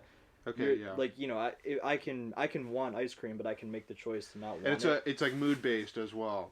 Like you're saying with the chemicals, like there's chemicals that make you feel, you know, better or worse, you know. And it's all like, say you're in a depression or something, like you're obviously not, you know, you might want ice cream, but it's like, are you gonna get up and go? You know, probably not. Yeah. You know. But I think that's kind of like a stain on free will, you know. Or there's the fact that like if God has his like infinite plan, like his plan that he has for the whole thing, he wants it to turn out this way. In order for that plan to exist, you can't have free will, or he would create you already knowing every decision you're gonna make. Right. So it's like, is that really free will? I mean, that's kind of a question. I mean, because otherwise, like if he just was like, oh, I have this plan, but I'm just gonna create people that can do whatever they want, that plan within 5 minutes would be gone. Right. You know, just because of the butterfly effect. I mean, yeah, it shows with with Adam and Eve, with Genesis.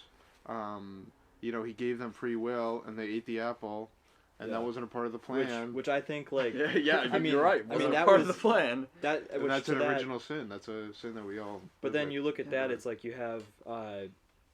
if he didn't know that was going to happen, he can't be omniscient. He could have set up a fence around the garden. Or I mean, the way I put it... around that apple. Like, exactly. I've argued with my grandma about this a little bit.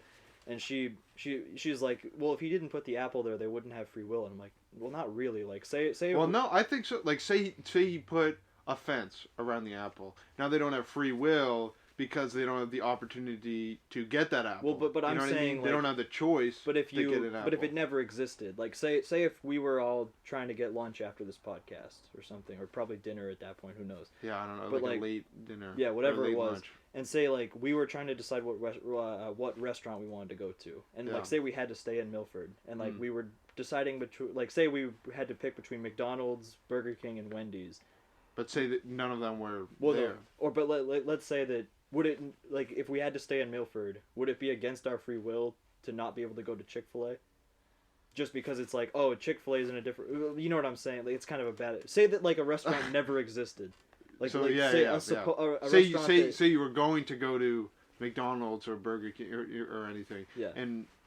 But they never existed. Yeah, like so McDonald's what would we do wasn't instead? a thing. Well, would it be like if that choice doesn't exist? Like if the thing you want to that you could want to go to. Say food didn't exist.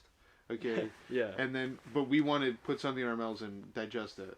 You know. Well, it's like, would that be like just because it doesn't exist? That's not taking away your choice. It would be taking away your choice if it did exist, and he was like, no, you can't do that. I mean, which if it did exist and there was a barrier to prevent you from doing it. If there's something preventing you, okay, I get that. No, like say you're in school, like I can't just get up and leave school. There's probably going to be someone, you know, keeping me in school. Yeah. You know. But if the school didn't exist, it wouldn't, like, you know. Or, I mean. But then then there's no. You wouldn't even there's have not the opportunity. There wouldn't be decision. an opportunity prevented because there wouldn't be an opportunity in the first place. Exactly. Yeah. And then I mean, you go into, like, if he didn't, so he put that apple there. If he didn't know that it would cause, like, great suffering for the whole species. I think that's a lesson. That's, well, but still, I mean, I'm just saying, like I would be a lot more apt to believe what happens in the Bible if it wasn't making a claim that he's a perfect God. Like, if it was like, he made a mistake on that one, I'd be like, okay, cool, that's fine. Like, you know, but it was man's fault that they ate the apple. Well, sure, but he still, like, if he was a perfect God, like, he wouldn't have created them. He wouldn't even put the apple there. Yeah, but it's just like not a circumstance. It's like like you can have free will, but you just can't eat the apple. You know what I mean? It's just having that kind of like. Or if you're really dedicated, you could find a way around it. Like you could get that apple. Yeah, like doing like you were saying, you know, having something bad. You couldn't do anything good without having something bad. You can't eat the apple, but, you know, you can eat any other vegetable or fruit in the garden, you know, and that will satisfy you, you know. You can't eat the apple, but you can, you know, go out and play in the fields or something. I don't know. Go eat the grass. Well, you can go eat some grass. Well, once again, I mean, something where, I mean, if he knew that... It's just that circumstance. Well, but then, like, eating the apple was, like, such a bad thing that he would have to punish the entire species, which, I mean, I can go into a whole other tangent about why that's ridiculous, but, I mean, I don't see a reason that an all-knowing, all-powerful, all-good God would put it there. I mean, it's like if he didn't know that it was going to do that, he's not all-knowing. If he couldn't have stopped the apple from being there, he's not all-powerful. And if he wanted it there because he knew it would cause suffering, he's not... Do you think it's a trust thing? Like, like they say, you know, we are God's creation, we're all God's children. You know, do you think it's like he trusted us not to do this so we can live a life? I don't think that's like possible. But having a life doing like, say you could do whatever you want, you know, for the eternity. You know, you get bored of it, you would, you get bored of it, you would eventually do everything. By the time you do everything, you know, there'd be nothing else to do but eat that apple. Yeah, well, that's true. And having that, and I think it describes, you know, how human beings are born selfish. You know, we're going to eat the apple because if we do everything else, you know, we're naturally just going to want more. Yeah. So, you know, I'll just eat the apple. And that will, you know, further have its consequences. I mean, think about it this way also. Everybody wants something they don't have, right? Right. So imagine, like you said, you do everything. Right. And then all that's left is that damn apple. Right, right. It's like a king. Like I think there's a story about this king, and all he wants is this fine rug. There's this woman who makes these very fantastic like rugs, or blankets, and it's only for poor people and homeless, and she doesn't charge anything. And the king goes to this woman, and I learned about this in church, by the way. He goes to this woman, and the woman's like, "No, you can't have the blanket." And it's the one thing he doesn't have. His treasury is filled with everything, and he goes to this woman. She's like, "You can't have the blanket. You're rich. You have basically everything. You don't need the blanket." And then he's like, I need it. You know, I have everything except for this blanket. I gotta get it. And she's just like, okay, then do this. Give away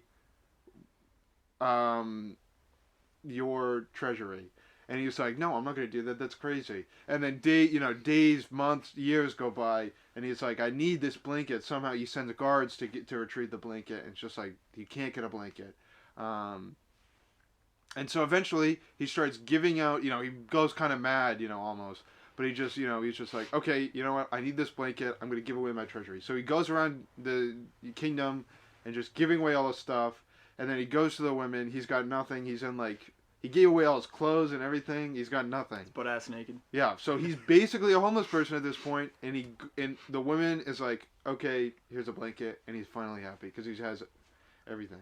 But that's like a different turn on that kind of like selfishness. But I mean, like, to be completely honest with you, it's like, when I'm thinking about, well, as you were telling me that story, and obviously, like, there's a whole point and purpose to it. Right. And a lesson. But, like, I already thought of something that he could have done to get that blanket and not give away his treasury. Rob? No. Steal? That No. is what I meant. You hire someone. It's almost like bribery.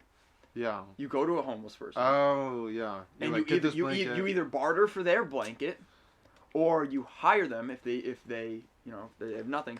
You hire them for whatever they want. You say like, I'll give you anything out of my treasury rather than giving away the whole treasury. I think there was like some magic aspect to the blanket. And I just wanted to. Okay. Well, let's just say it's a normal blanket. He can't actually get the blanket. Let's just say it's like a normal blanket. Okay, yeah.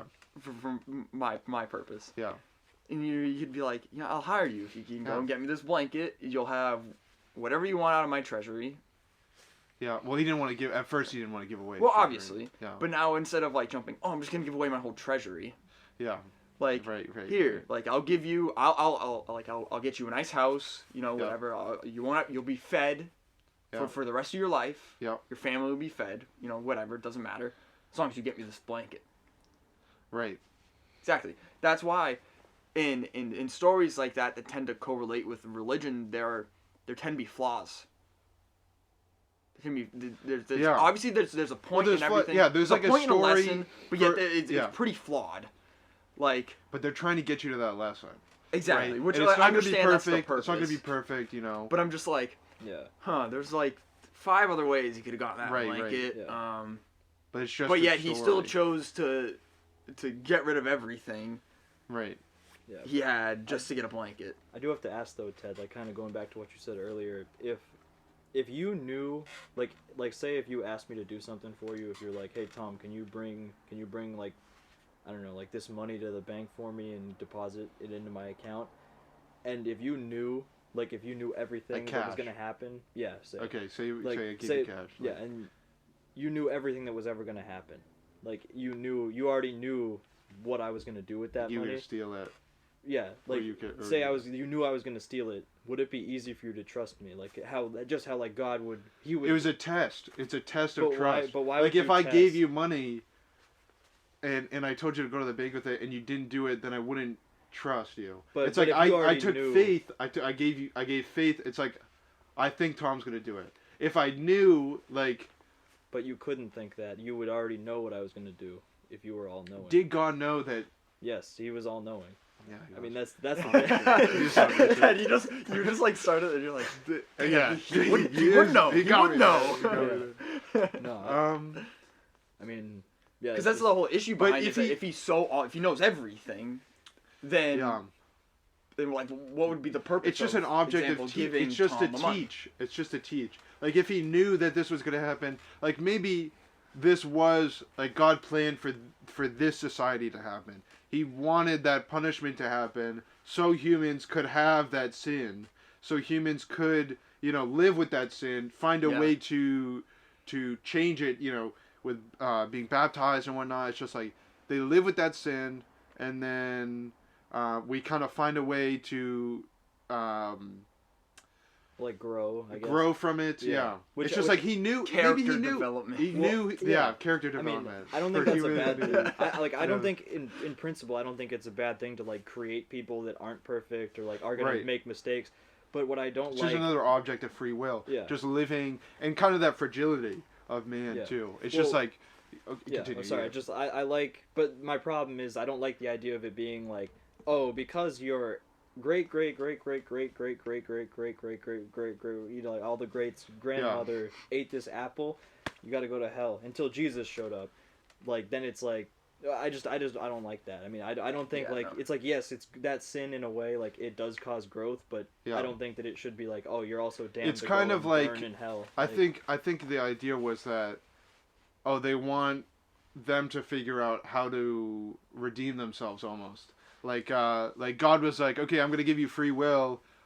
You can continue with this sin, or you can find a way to make up for it and baptizing yourself. Yeah. So I think it's that. It's just like, oh, I gave you everything. You betrayed my trust. I'm not going to forgive you until you make up for it. Which, of course, then... Which is bad. Which they found out, thousands of years later. It's like the only way that you can appease me is by sacrificing myself to myself, essentially. That's kind of what he did. I mean, I don't know. I mean, and then that whole story, too, I think that is kind of immoral. Like, the idea of, like, how North Korea, like, how they do their punishment, where it's kind of like, oh, you committed a crime, well, your kids and your parents also have to go to the prison camp. Yeah. Like, that's kind of what it's like. It's like you can be. It's like so you can't be reckless. Well, you know what I mean. But it's like, oh, okay, so you're responsible not just for yourself, but you're responsible for. Yeah, but this is like larger group of people. Imagine if. Well, like, basically the idea of, like, imagine if you committed a crime, like, according to God, it's like, oh, you're sinful because you're a human, like, that sin, let's just say it's a crime. Yeah. And you're gonna not be punished for it because Jesus died. It would be like if you allowed say somebody was gonna be put to death for something that you did, and then, like, they were, and then you were okay, you didn't get punished because they got killed. Like, I don't think that's a moral thing. Like, I don't know. Or it's like, imagine, here's like I'll give you a kind of story. Like, imagine if you had, like, parents, they had a kid, their first kid. Yeah. And they created there was like a cookie jar, and then they're like, hey, don't eat from that. Right. You can't have a cookie from there. And then, of course, the kid goes and eats that. The parents are so mad. We've been stuck on this topic. I know. I know. 30 minutes, bro. Hey, it's good. But yeah, they're so mad. Yeah. And then they're it's like the fifth example for the same thing. But yeah, then they have another kid, and then they like punish the shit out of that kid. They're like they beat that kid for like because for 3 days. Because siblings punished because of their mistake. Because of them. So then it was like, they beat the shit out of them like for 3 days till the fucking kid died, and then after that they had a third kid, and then they told them like, well, all right, so you don't have to be punished for what your older sister did because we killed your brother. Like that. Yeah. That's kind of what it is. And I mean, I just like my whole problem overall, and like kind of what led me, other than like the scientific evidence, to like becoming an atheist, is just the fact that I looked at it and I said, they're claiming that God is a perfect being, abundant in goodness and truth. Yet there's all these things in the Bible that seem to contradict that, and some of them, are metaphorical. Some of them are stories. Other ones aren't. I mean, and there's disagreements among scholars about which ones are supposed to be true, which ones are supposed to not be true. Right. It's just tough for me to believe something like that especially when it contradicts things shown that we have scientific evidence for. That's recreatable. It can make predictions. I think this is something. So Jesus didn't have to die. He didn't have to sacrifice himself for our sins. It was because certain circumstances that he died. And as he was dying, it's like, okay, I'm going to die for your sins. Like, you sinned, and that led me to die, but I'm going to die, and I'll forgive. The idea of forgiveness, I'm going to forgive. Yeah. You. Yeah. Which that cookie jar. It's just like they're not children. They're they're Roman people who are crucifying God knows who. Anyone. There's thousands of people, millions of probably, just up on that cross. It's not just Jesus, but Jesus was like a story where it's just like, all right, I'm gonna forgive all of you, and I think you should reflect on you killing me, the Son of God, who gave you life. You know what I mean? Yeah. It's just that kind of like. If the first. The whole child thing doesn't really make sense. Because Jesus is God. Yeah. In a way. I mean, basically, like, I would, which is kind of going back. So to Jesus, whole, so the second kid is the parent. Kinda, but yeah. But no, going back. That's some Game of Thrones type shit. No, but with like the Gospel of Judas thing, like that's why I would be more apt to believe the evil God, because I'd like that story more about like Jesus saying like sacrificing himself to protect people from like what the evil God was doing. Like if he was saying if it's like, oh yes, well the evil God's doing this and it was immoral for him to put this like standard on you, so I'm gonna die now so that I can save you guys from that fate, like of going to hell and everything. Yeah. So I mean that's just in general. Like I personally think like the way that Christianity evolved over time, it turned into literally the worst thing for me to believe. Like or like the worst thing for like the way I think about stuff. Like, it's just incompatible. Yeah, it's just a different perspective on things. Yeah. And I'm not saying that your perspective's wrong. I'm not saying my perspective's right.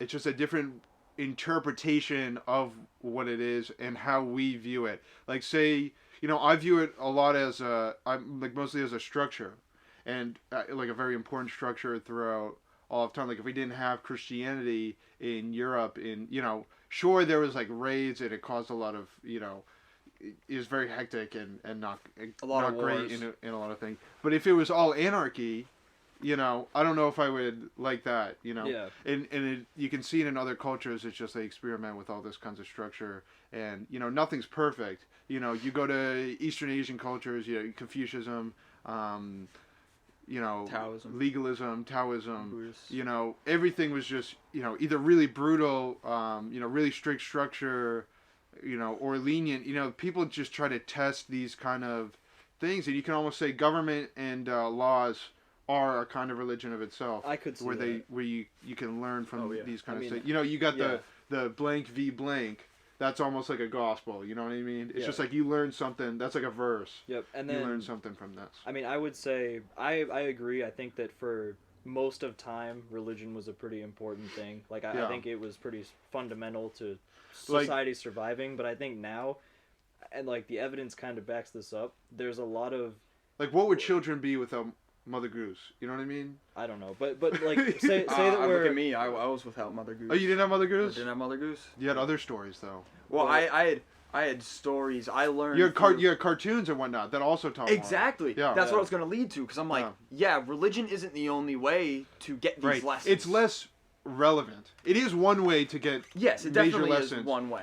And people choose that way instead of cartoons or whatnot. And film. And film. And, a lot of lessons everything has a moral now. Any book, anything. Well, I think like in general, religion. But back in the day, they didn't really. Yeah, they didn't have. But like, I think religion. Religion is formed more by. I think it's like the morals that existed in that society form the religion. Like it's just like what you want to fix in society. Yeah, like you were saying, Book of Revelations was a reflection on Roman politics. It's just something they want to change. They want to show this and be like, this isn't right. Yeah. We got to change this. And that is, it is kind of like a reflection. You're right. Yeah. But it's just a reflection on humanity as well. Is another thing. In humanity, a lot of, we're obviously changed. We don't fight with spears anymore. At least I don't think. I think we should. I think it would be. I don't think we should. It'd be pretty badass, though. Who said that? Theodore Roosevelt Albert Einstein, I think, is like World War III is going to be fought with sticks and stones. Oh no, it was World War III. World War III is fought with nukes and whatnot, and then World War IV is going to be fought with sticks and stones. But I think you have there is a lot of. Or like that's what we were saying. Like that's kind of what religion is. Like it's more like the society forms the religion to fix problems. But I'd say, but there's still that. I'd still think there is that inherent, trait about humanity that we can still take major lessons. We still take major lessons from religion. Yeah. But like you can get it from other places, and I think. But I also think other places get it from the Bible. I mean, I don't. I think a lot of morals that are from the Bible. Still interpret it in their own way. It's a different interpretation. But I think the Bible got the morals from the morals of the people at the time, which I mean through oral tradition. And that's just. So it is the Bible is something to reflect upon, and that's.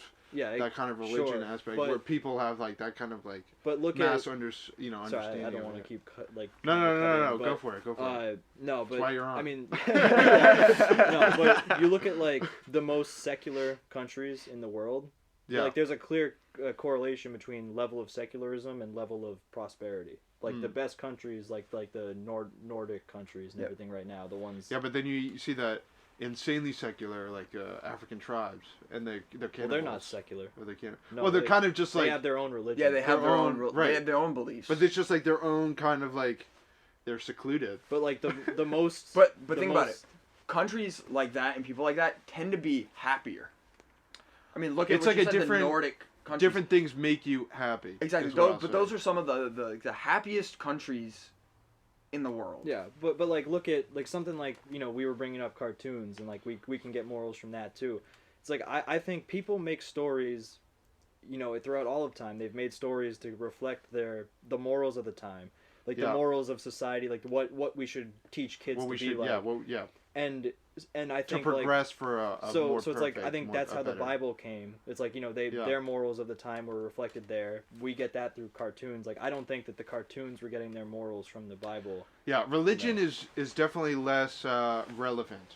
You see, you know, if it was, you know, 200 years ago, everyone would be religious. Yeah, because ultimately religion. Atheism, it probably did exist, but it was very, very small. Well, religion it correlates with big structure in government. With it correlates with how dangerous your life is. Like the more comfortable you feel, the less like if you're living in a place, like say we were all living in the wilderness and it was like any day now you could die, you'd probably want that comfort of like there's someone looking out for me. But or it's just like I'm gonna live a short life here, but in the afterlife I'll live. Well, I mean, you look at like Rome, like the way that their society progressed. You have in the first, like, you know, towards the beginning, they believed in like the Roman gods, like the polytheistic, and then as their society got like to its peak of like progress and everything, they were more secular than ever. Like there really weren't many people that believed in those gods, and then as things started to get worse, then they found Christianity, and like then they started believing in that. So it's like as society improves and people don't feel that need for comfort,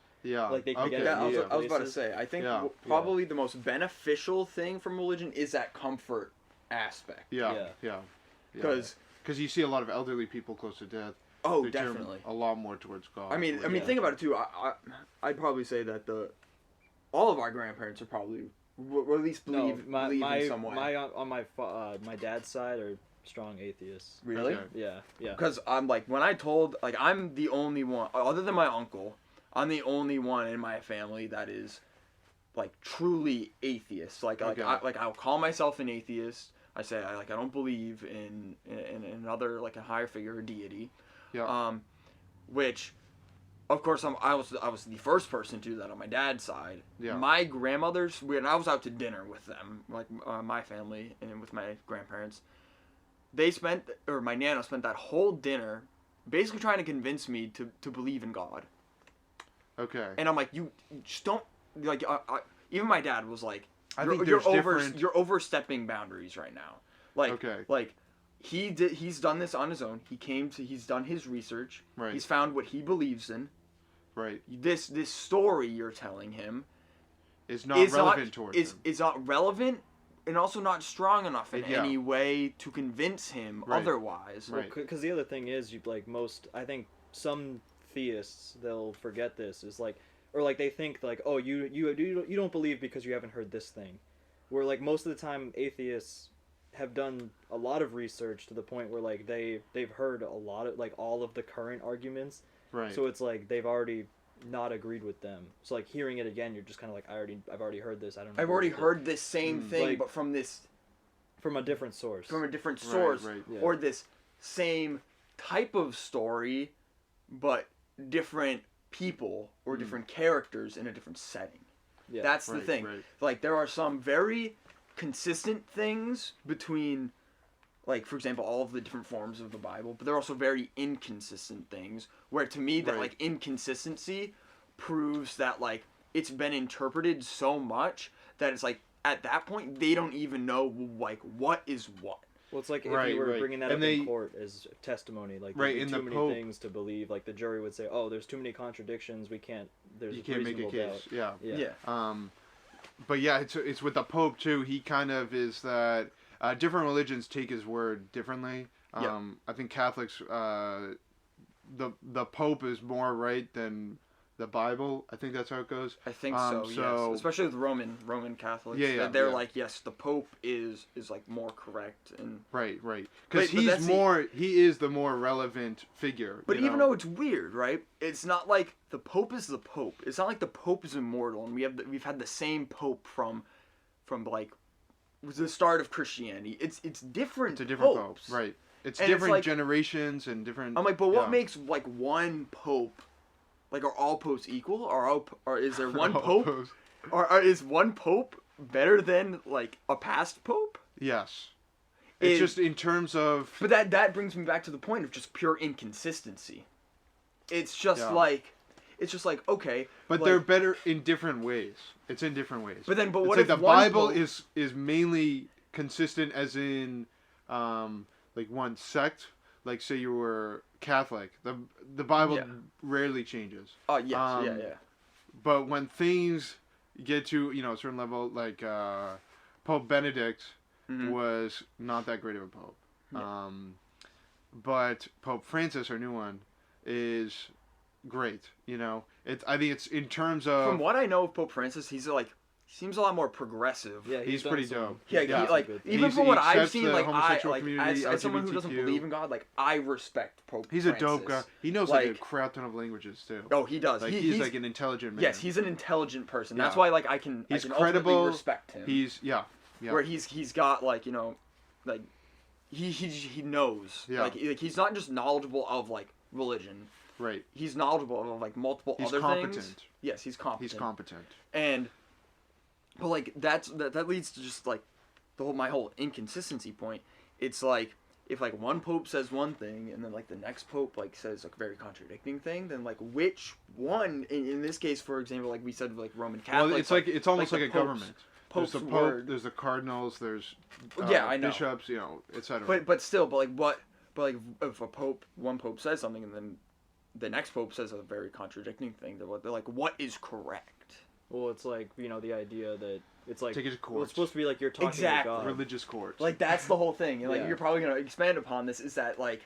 I think the relevancy what is always... right. Like, that's the thing. Yeah. There's not, like, one answer, and, like, you can't just say, yes, this is correct. Well, I mean, I actually want to bring up... Or like, there's plenty of stuff, there's plenty of stuff in the Bible that I'm sure was okay, years and years, hundreds and thousands of years ago. I'm sure it was okay then, but then we've come to an understanding now that it's just like, okay, this isn't actually right. We're not, that is redundant. Yeah. I mean, I kind of want to, I think like a lot of it comes down to like, like say you go back to like the origins of Christianity, like there's a lot of different kind of out there theories. Like there's this one, I don't know if you've heard this one. I heard this from like the Joe Rogan thing, but like there's other sources. But these people at the University of Tel Aviv, they basically went through and they figured that there's a chance that under one version of Hebrew, Jesus might translate to mushrooms drenched in God's cum. Yeah, and now think about that, because no. Did you know that fungus was likely to come from an asteroid? It might have. Could have been one of the first forms of life. Do you know that? Yeah, I do. But no, keep in mind that. That's Jesus. Well, no, but so like when it rains, all right. Okay. Usually like psychedelic mushrooms grow out of the ground after it rains. Okay. So like they would kind of think of it of like, oh, God's nutting all over the ground, and then out comes Jesus. Yeah. So it's like the mushrooms are the Son of God, and like, and you think and then like, the morals are what you get. Well, I think embrace the Son religion of God. Comes down to like there's consistencies. Like every culture on the world, I read this. That's book. how you see God. Well, that's the thing. Like you take psychedelics, and when you're in that state, there's a common thing called ego death or ego dissolution, where it's like you're not, your ego gets detached and you can like look at things objectively, and there's a lot of things that people report seeing. Like every culture on the entire planet, even if they weren't connected, all of them have a symbol of two snakes going around in a circle like that. Okay, yeah. And it's because they that's what they see. Well, like they see that, and people think it could be like DNA or something, but that's besides the point. Okay, yeah. But like you see all these things, and like when you're in the objective mindset, you're looking at these things and like you're learning. Then as soon as the ego returns to you, you start trying to process it like with your human brain, and like you start putting things like, oh, this thing must have meant this. So like you could have two people, like you could have like a Christian or like somebody who would become a Christian, like one person. They have the same experience as someone who would become a Muslim. Okay. And they would have slightly different interpretations, like, oh no, this thing that happened meant this. Right. And like, even though like there's an objective truth, like our human minds kind of changed what it was. Okay. Like, just because we already had like our predisposed notions of the world and our opinions, like that kind of polluted the true message. Right. And like that might be why like you have all these similar messages from like, all over the world, but they have differences that contradict, and that's might be why people fight, because it's like you can't really prove like my interpretation of what happened is more correct than yours, but you anger me because you disagree. Right, you're so different. I'm gonna kill you. You're different. That's like Crusades and Holy War, and it's happened throughout history. I get that. Yeah. But I mean, like, keep it going. No, keep it going. Jacob. Well, no. I'm gonna branch it off. A little bit about like how we can learn these lessons from other genres, like like for example cartoons. Literally anything these days. That's why it's less relevant. Exactly. There's so many other things that you can substitute with the Bible. You can just make your kid watch Dora the Explorer. Yep. Make them read it's like Jack and Jill. No, you don't need Thou Shall Not read Steal. Mother Goose, bro. No, you don't need Thou Shall Not Steal. You just need Swipe or No Swiping. And then Swipe or no, Swipe or no swiping. Damn. Put on some Ben 10, dude. Ben 10. That's all you need. See, that's like my issue with like cartoons today. They're just remaking. They remake the stuff that was. It's the Bible, amazing. bro. Exactly. It's the Bible. They're making other versions. Shittier version. Whoa, wait. The cartoons. The Bible's debatable, but these like the new Ben 10 that's out. That's pretty bad. It's pretty bad. Like. Yeah. Like, let's be honest here. I haven't even watched it, so I can't really say much. Like, I hope they never maybe it's just nostalgia. Maybe I'm so glad like they don't reboot like Rugrats, and like now that I said that, like in like a week there's gonna be like, yep, they did. Yeah, Grown Up. Okay, well that's like a sequel. That's like basically okay. They're not like remaking the original it's not like the same Rugrats. plot or setting. Yes. Right. Like they're not remaking like the original like Rugrats. Yeah, you're right. But like they're doing the anime approach of let's make a sequel that's bad. Yeah. Yeah. I actually thought it was kind of cool, the sequel. I remember Chucky had like playing cards or something. I don't want to go into that. We go into like deep Rugrats lore. Yeah. All grown up lore. And we're just like, dill pickles. Like dill pickle. Like really? Like dive deep in it. But yeah, there's like multiple other ways you can get these stories that you would get from the Bible back in the day. Yeah. And like for example, me, like I've never completely realized this until recently, that like I haven't believed in God since I went to like CCD in like second grade. Yeah. Like I don't think I fully believed in him. I don't think I believed him at all at that. We were in CCD together, bro. Dude. That was a time, bro. I remember. Yeah. I remember the Noah's Ark. I remember that. Oh, that was something. Yeah. Noah's Ark was always cool, but I was the whole time I was like, what the hell? Bro, I was like, how did they get this to work? I was like, this is kind of cool. But then at the end of the day, I was like, I know nothing. I know absolutely nothing about this religion. I just learned about a bunch of animals on a boat. That somehow didn't kill each other. I don't even know why they're on a boat. Dog. No, they didn't kill each other. Well, exactly. They somehow didn't kill each other. Because of God.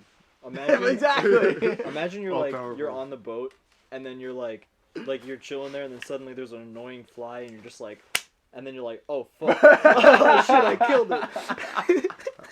Oh God, no, just fucking smite. Yeah. Fucking lightning. But oh my God. But yeah, it's like I just didn't believe. I don't know, Tommy. Like you briefly brought up CCD when we were all talking last night. Yeah. Tommy's mother was actually my CCD teacher, and Tommy was like obviously in the class. Yeah. I don't remember this. I blocked out like a lot of memories from like a child. I don't know why. It's just like my brain just hates me, I guess. Yeah. According to my mother, like I argued a shit ton with her. Okay. On what she was teaching us. And I'm like, I did? And then she's like, yeah, she would tell me about like how rude you were and like how you were arguing about what she was trying to teach you. And I'm like, it's weird. It didn't make any sense. It didn't make sense to me. Yeah. Right. Yeah, I didn't know. I just liked, doing the coloring books or whatever. Oh, that was kind of sick. I didn't even like that. I hated coloring. You don't like the coloring books? I hated coloring. Doing arts and crafts? Nope. CCD? I'm not a very crafty person. I like that. That was just me though. Maybe that's why I'm religious. You like the crafts. I like that spirituality. I take crafts. Yeah. My dad got kicked out of CCD. He has too many questions. Well, yeah, seriously. Like, if I were continued, just like, I would have got kicked out. Honestly, if I was teaching CCD, I would kick a kid out. Well, I did teach CCD for a little bit. I would kick if a kid was being way too annoying. I mean, it's just like be quiet and just shut up and learn. You know what I mean? I've had, friends. Shut of up mine. and be indoctrinated. Like I think I was like, no. That's not it, bro. That's not it. See, but that's not what, the wave, bro. That's what we like. That's how we think, though. Is that it's just like, shut up and believe. I think I was like kicked out of like a class because I was laughing too hard at something. Where guys were, it's just that they show you the stupidest videos, and then they're like, my brother ate all of my chocolate cars, and it's just like, how am I not gonna? I'm like, bro, go get some more. I think like get a timeout. Bro, I was laughing way too hard. It was disrespecting bro, they show you those videos where, like, do you ever see that one where, like, these two guys are walking through the high school, and then one of them stops, and then the other guy turns around, and he's like, "Hey, Johnny, Jesus, man." I haven't seen that one. Oh my God. Well, I might have seen that. I don't know. There's so many videos where it's just like crazy. I did love but there's the one really, we all know. If I think back, like, it really did show morals. Like the CCD program, because they took it, they have their different interpretations. But, in middle school, I remember, middle school, early high school, they would tell us, like, oh, these are issues happening in the world, and this is how we should fix them. It was less more religion and more, being active. Being active and helping, which is society the best grow. part. But then they would always relate it to, a verse in the Bible or something. Exactly. So they would still tie it in with religion. But That's still, the part I would argue It's just with. the morals. It's the morals that really... I get the moral. Like, I'd be like, I get what you're trying to say, but like... But why did he do this? Make me walk around with a wash tub on my head doesn't make me think I'm in Africa, okay? No, I mean... I'll still volunteer, but you don't have to... Yeah. Anyway, I just wish I'm not gonna experience. Anyway, continue. I just wish that, like, with the Bible, like, I do wish that it had a more consistent message. Like, I don't like how back before when, like, the abolitionist movement was happening, the abolitionists were like appealing to the Bible, saying like we shouldn't have slavery because this verse, this verse, this verse, and then the slave owners were saying we should because this verse, this verse, this verse. Like, it's just you can take, but that's like. Yeah, the inconsistency. You're right, and the different interpretations. I mean, I gotta say, people. When it came to the slavery of the Israelites, he was a lot better. God was like, he would say like, oh, you can have somebody as like an indentured servant, but after 6 years or 7 years, you have to like provide for them. I was like, you must make a contract and you must make sure both signatures on the. Well, it's like you have to like you provide them, like you give them like. It's livestock, like a give and take. You take care of them. It's like you take care of them. They're your slave for 6 years, but then you take care of them. That's a lot better. Yeah. But then he was like, no, but if it's from any other like country or whatever, you can do whatever you want with them. You can keep them as slaves for life. My people. Yep. Oh no. Yeah. All right, let's move on to a different topic. Yeah. No, I want to talk about how like what do you think about like what HBO Max is doing with like how they're releasing their movies on HBO Max from their release date up until a month after. Speaking of that, I have to watch Wonder Woman because I've yet to watch it, and yet it's bad. They've been doing that though. They've been doing not like they're doing it now. Not new. Yeah, it was never new movies. Yeah. It was always movies, and they'd have it out for a month, and then they'd do a different cycle. They'd always be like, "Oh, what we have this month," and then, "Oh, what's leaving this month?" Yeah, but I mean, I think a lot of platforms do that where they like, all right, this month, whatever's gonna be on it, and I mean, Netflix does that with like cycles. Where it's like there's like they set a limit and it's on there for a certain amount of time and it's off. Right. But like with the fact of new movies being put on there for a month, from the release date up until a month, with the closing of movie theaters, it's like I'm pretty conflicted over it. Like being a film lover, I like that idea. It's bringing me new movies and new content to watch. But as like a critic. And as of someone who could like possibly like be in the industry or who aspires to be in that industry, hopefully someday, it's kind of annoying. Yes. I talked about this on a very early episode of the podcast, maybe like 1 or 2, but it was like the whole debate. It's just like, are movie theaters dead? I don't think so. It's just there's something about a movie theater experience that you can't replicate in your home, especially with specific movies. Unless you build like a specific I don't even think so. It's just like that specific experience of going out, going to this like, movie theater with the sound quality is just so much different. Yes. The screen is huge. There's other people there too. It's just a different feeling, and I don't think it can be replicated. I agree with you. Imagine if Endgame just came out on like streaming service on Disney Plus. Like you would miss moment. Like I want to relive. You wouldn't feel it wouldn't feel as impactful as it was. Well, because it's like moments like. I remember going to the Thursday night premiere with Ted Stearns. Ted Stearns. It was me and him.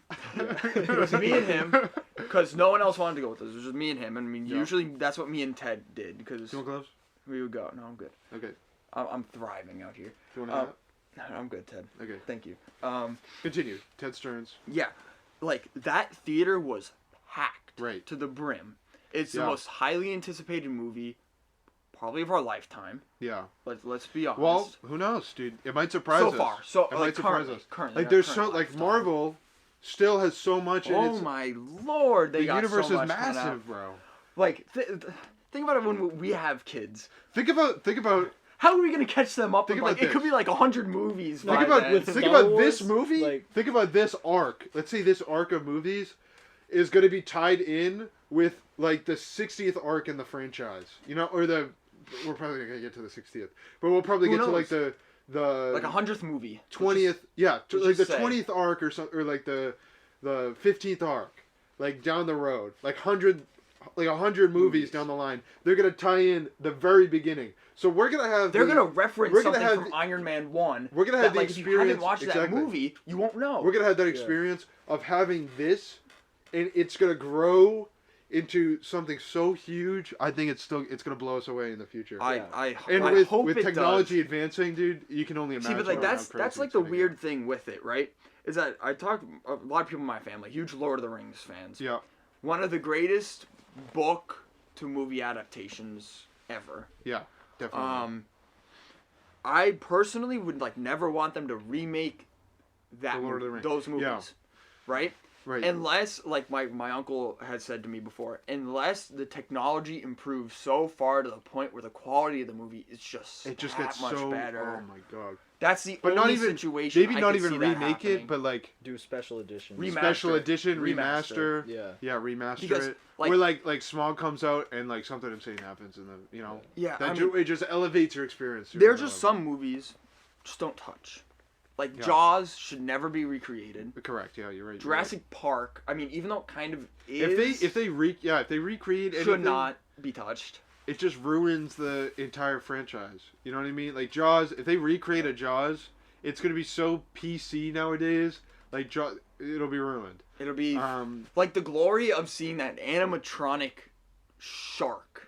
There's just something to it where you're just like, that's cool. Yeah, that's just a classic. That's film. cool. Yeah. And it adds like an ambience to the whole thing. It adds like a certain feel. So you're prepared to watch Jaws. You're not prepared to watch one of these new movies with like these really bolstered sounds and sound systems. Even whether it's amazing quality or not, like amazing CGI. Yeah, or it doesn't have to have like CGI. Like it probably isn't 4K. Well, I don't know how Jaws works, but anyway, it's just like. It's not going to be as high quality, but it'll give you the same satisfaction regardless. You know, you watch any old movie, and it'll still give you, it's the story, it's the nostalgia, it's anything, Like stuff like The Godfather. Yeah, Never Godfather, touch that. Never touch it. I don't think they will ever. I don't think they shouldn't. They shouldn't. Or like Goodfellas. Like, don't touch it. Don't touch it. Yeah. But then amazing film. There's changes too, though, that people, there's a lot of disagreement about whether the Star Wars changes were good, which, some of them I think were good. Some of, adding windows in Cloud City. It's like, they probably should have some windows. Yeah. Or, changing the text so that it's, the normal Star Wars language, or, maybe making some of the shots, clean them up a little bit. fix up the audio. But in other cases, I'm like, no, that's stupid. Like when they added in McClunky to episode 4. Yeah, it makes no sense. Like it's like Han's like, I bet you have, and then Greedo's like, McClunky, and then dies. But it's like it messes with the flow of the scene. Like or they'll add in a CGI. But it's something so memorable. You're gonna remember that McClunky. McClunky. But there's certain changes that I look at and I'm like, that's good, or like that enhances the movie. I mean, in general though, as long as they don't radically change it. As long as it's not like, oh, we're gonna refilm it with new actors and everything, like we're gonna put the Wilhelm scream in there. That'll elevate the experience to a whole other level. But I saw this post the other day, and it was just it was a tweet, and it said just, I miss this feeling, and it was a picture of the movie theater steps lit up, like after the movie, and I was like, I sat there and I've been to a theater during quarantine. I was just so I went to go see New Mutants. I saw Tenet. Is it New Mutants? Oh. Yeah. New Mutants. It's like, I went to AMC, and I usually don't go to AMC. Yeah. I usually go to Regal. Don't go to AMC. I usually go to Regal. Yeah, Regal. Because it's right nearby. Occasionally IMAX whenever there's a major movie coming out. Yeah. And IMAX it's crazy how IMAX is so much different than other movie theaters too, because it's a different sound system. It's a different everything. It's so comfortable. Like I could I don't know how many times I'd sink in and just almost fall asleep, get as close to falling asleep as I could, but not actually falling asleep because I'm watching a movie. No, I love those movie theaters where you have that comfy chair and then they'll bring you like a full restaurant meal and you. I've never been to one of those. I only went to one at Disney or something. I've never been to one. My mom brought us to that to see Jurassic World when that came out. Yeah. And the movie was average, whatever, but the food, the experience. I was pretending this is fucking T-Rex meat right here when I was cutting into that steak. Oh damn! It was good. Isn't there one in Patriots Place? Yeah, absolutely. Hey, keep in mind I was 6th grade. That was my whack phase. Yeah. Which only recently ended. Eat this T-Rex meat. No, I always think my whack phase ends and then I look back. You are the T-Rex. oh. Wow. Damn, bro. We're getting deep on this. I mean, this is why I think the next major movie, at least Marvel movie, that will be coming out for us is Morbius in March. Because we have WandaVision that comes out next week. Right. And does the entire thing comes out next week? Well, 2 episodes. 2 episodes. Oh, 2 half-an-hour episodes. It's 4. How many? 4 episodes? 6. Okay. 6 episodes. And we have Falcon and Winter Soldier at the end of March. Mm-hmm. Black Widow is now in May. Yeah. And Loki is also supposed to be in May. Okay. And then we have... That's crazy because they messed up the order of the films. Yeah, because the order of the films was huge. It was huge in the past years because they would reference, other films in certain, say you're watching Guardians of the Galaxy, they'll reference, I don't know. I don't know where I'm going. Well, that's anyway, but it's just the order is so big, and now they're pushing Black Widow to, after 2 other MCU things. It's crazy. Well, it's at the point now, and now I'm mostly excited for Black Widow because Iron Man's in it. Oh, that's gonna be I don't know if he just has a cameo. I'm just or a Black Widow fan. Scarlett Johansson. Come on. Can't complain. Can't complain. I mean, honestly, but Iron Man's in it, and I'm they really have been it's just just barely prequel, right? just barely there. Well, it's the first of its. Yeah, it takes place after when she first after Civil War. Yeah. Okay. Yeah. Oh, okay. Yeah. But yeah, it's that will essentially be, from what we know of, the last time we see Robert Downey Jr. as Iron Man, and Robert Downey Jr. essentially Iron Man revived his whole career and revived Marvel as a whole. Yeah, dude. And then he had Doctor Doolittle, and that really I heard that movie wasn't the greatest. It wasn't the move. But the whole thing is that Robert Downey Jr. was in such a rough place, and Marvel was filing for bankruptcy, and actually right before they had made Iron Man. No, okay. Well, the funny part is, right after they started making Iron Man and writing Iron Man essentially right after they sold the rights to Spider-Man to Sony and like Fantastic Four. Okay, yeah. And all of that stuff. That's essentially like they did that, and then they're like, all right, now let's try Iron Man. Yeah. They made Iron Man, and then they were like, shit, we shouldn't have sold like the Fantastic Four and the X-Men and Spider-Man. Yeah, man. Yeah. They really shouldn't have. But now Spider-Man. It's come full circle now. It is come full circle. They completely own Fantastic Four because they're coming out with a Fantastic Four movie. Yes, bro. I'm so hyped for that. I swear. Because they're so, dude. Silver Surfer is so crucial so cool. in the MCU, especially and they should have had him in that whole arc. They should have had him in Galactus. Saga? Wait, hold up. Okay, I'm waiting. I gotta say this. So yeah. in the new Ant-Man movie, they announced that the main antagonist of that is Kang the Conqueror, and now Kang the Conqueror, it actually fits kind of like the whole theme of it now, especially since time travel's been introduced. Yeah. Because Kang the Conqueror is essentially a time traveler. Okay. Who time travels and does his conquering via time travel. So he like pinpoints very specific places and eras to then conquer and then moves on to another one. So it's like with the whole introduction of that, is he going to be the main antagonist of just that one Ant-Man movie? Or is he going to continue throughout? And then that continuation would then essentially lead to the introduction of the Silver Surfer and then Galactus. And also, that's good. He could time travel because then you can see, 50, 60 movies down the line.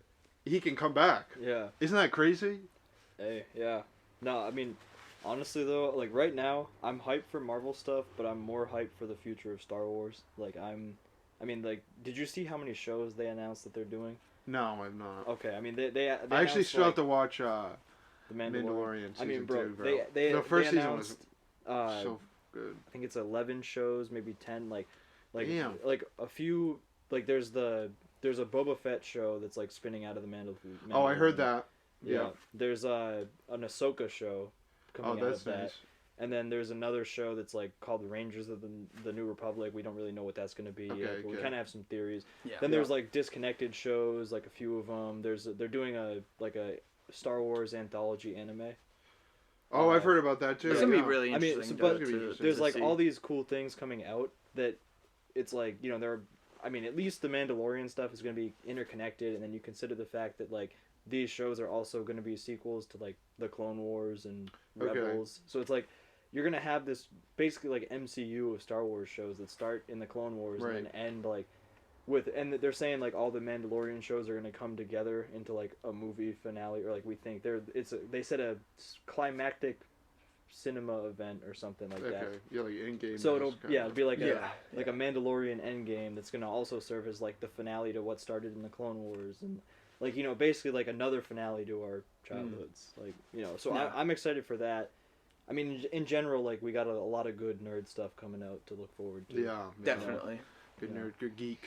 Yep, gotta get that. Geek culture. This is like I'd say probably the most interesting, or my biggest hobby, for example. Like that's why this past year has really killed me, was because the movie theaters have been shut down, and it just pains me that like I haven't been able to go to a movie theater. Yeah. But now that I'm slowly realizing that it's like 2 months away, I'm like, can those 2 months like hurry up a little bit quicker? I'm interested to see Morbius, because Morbius is connected to Blade, which there's been a Blade movie announced. And Mahershala Ali is essentially reprising his role as Blade. Yeah. But Jared Leto is Morbius.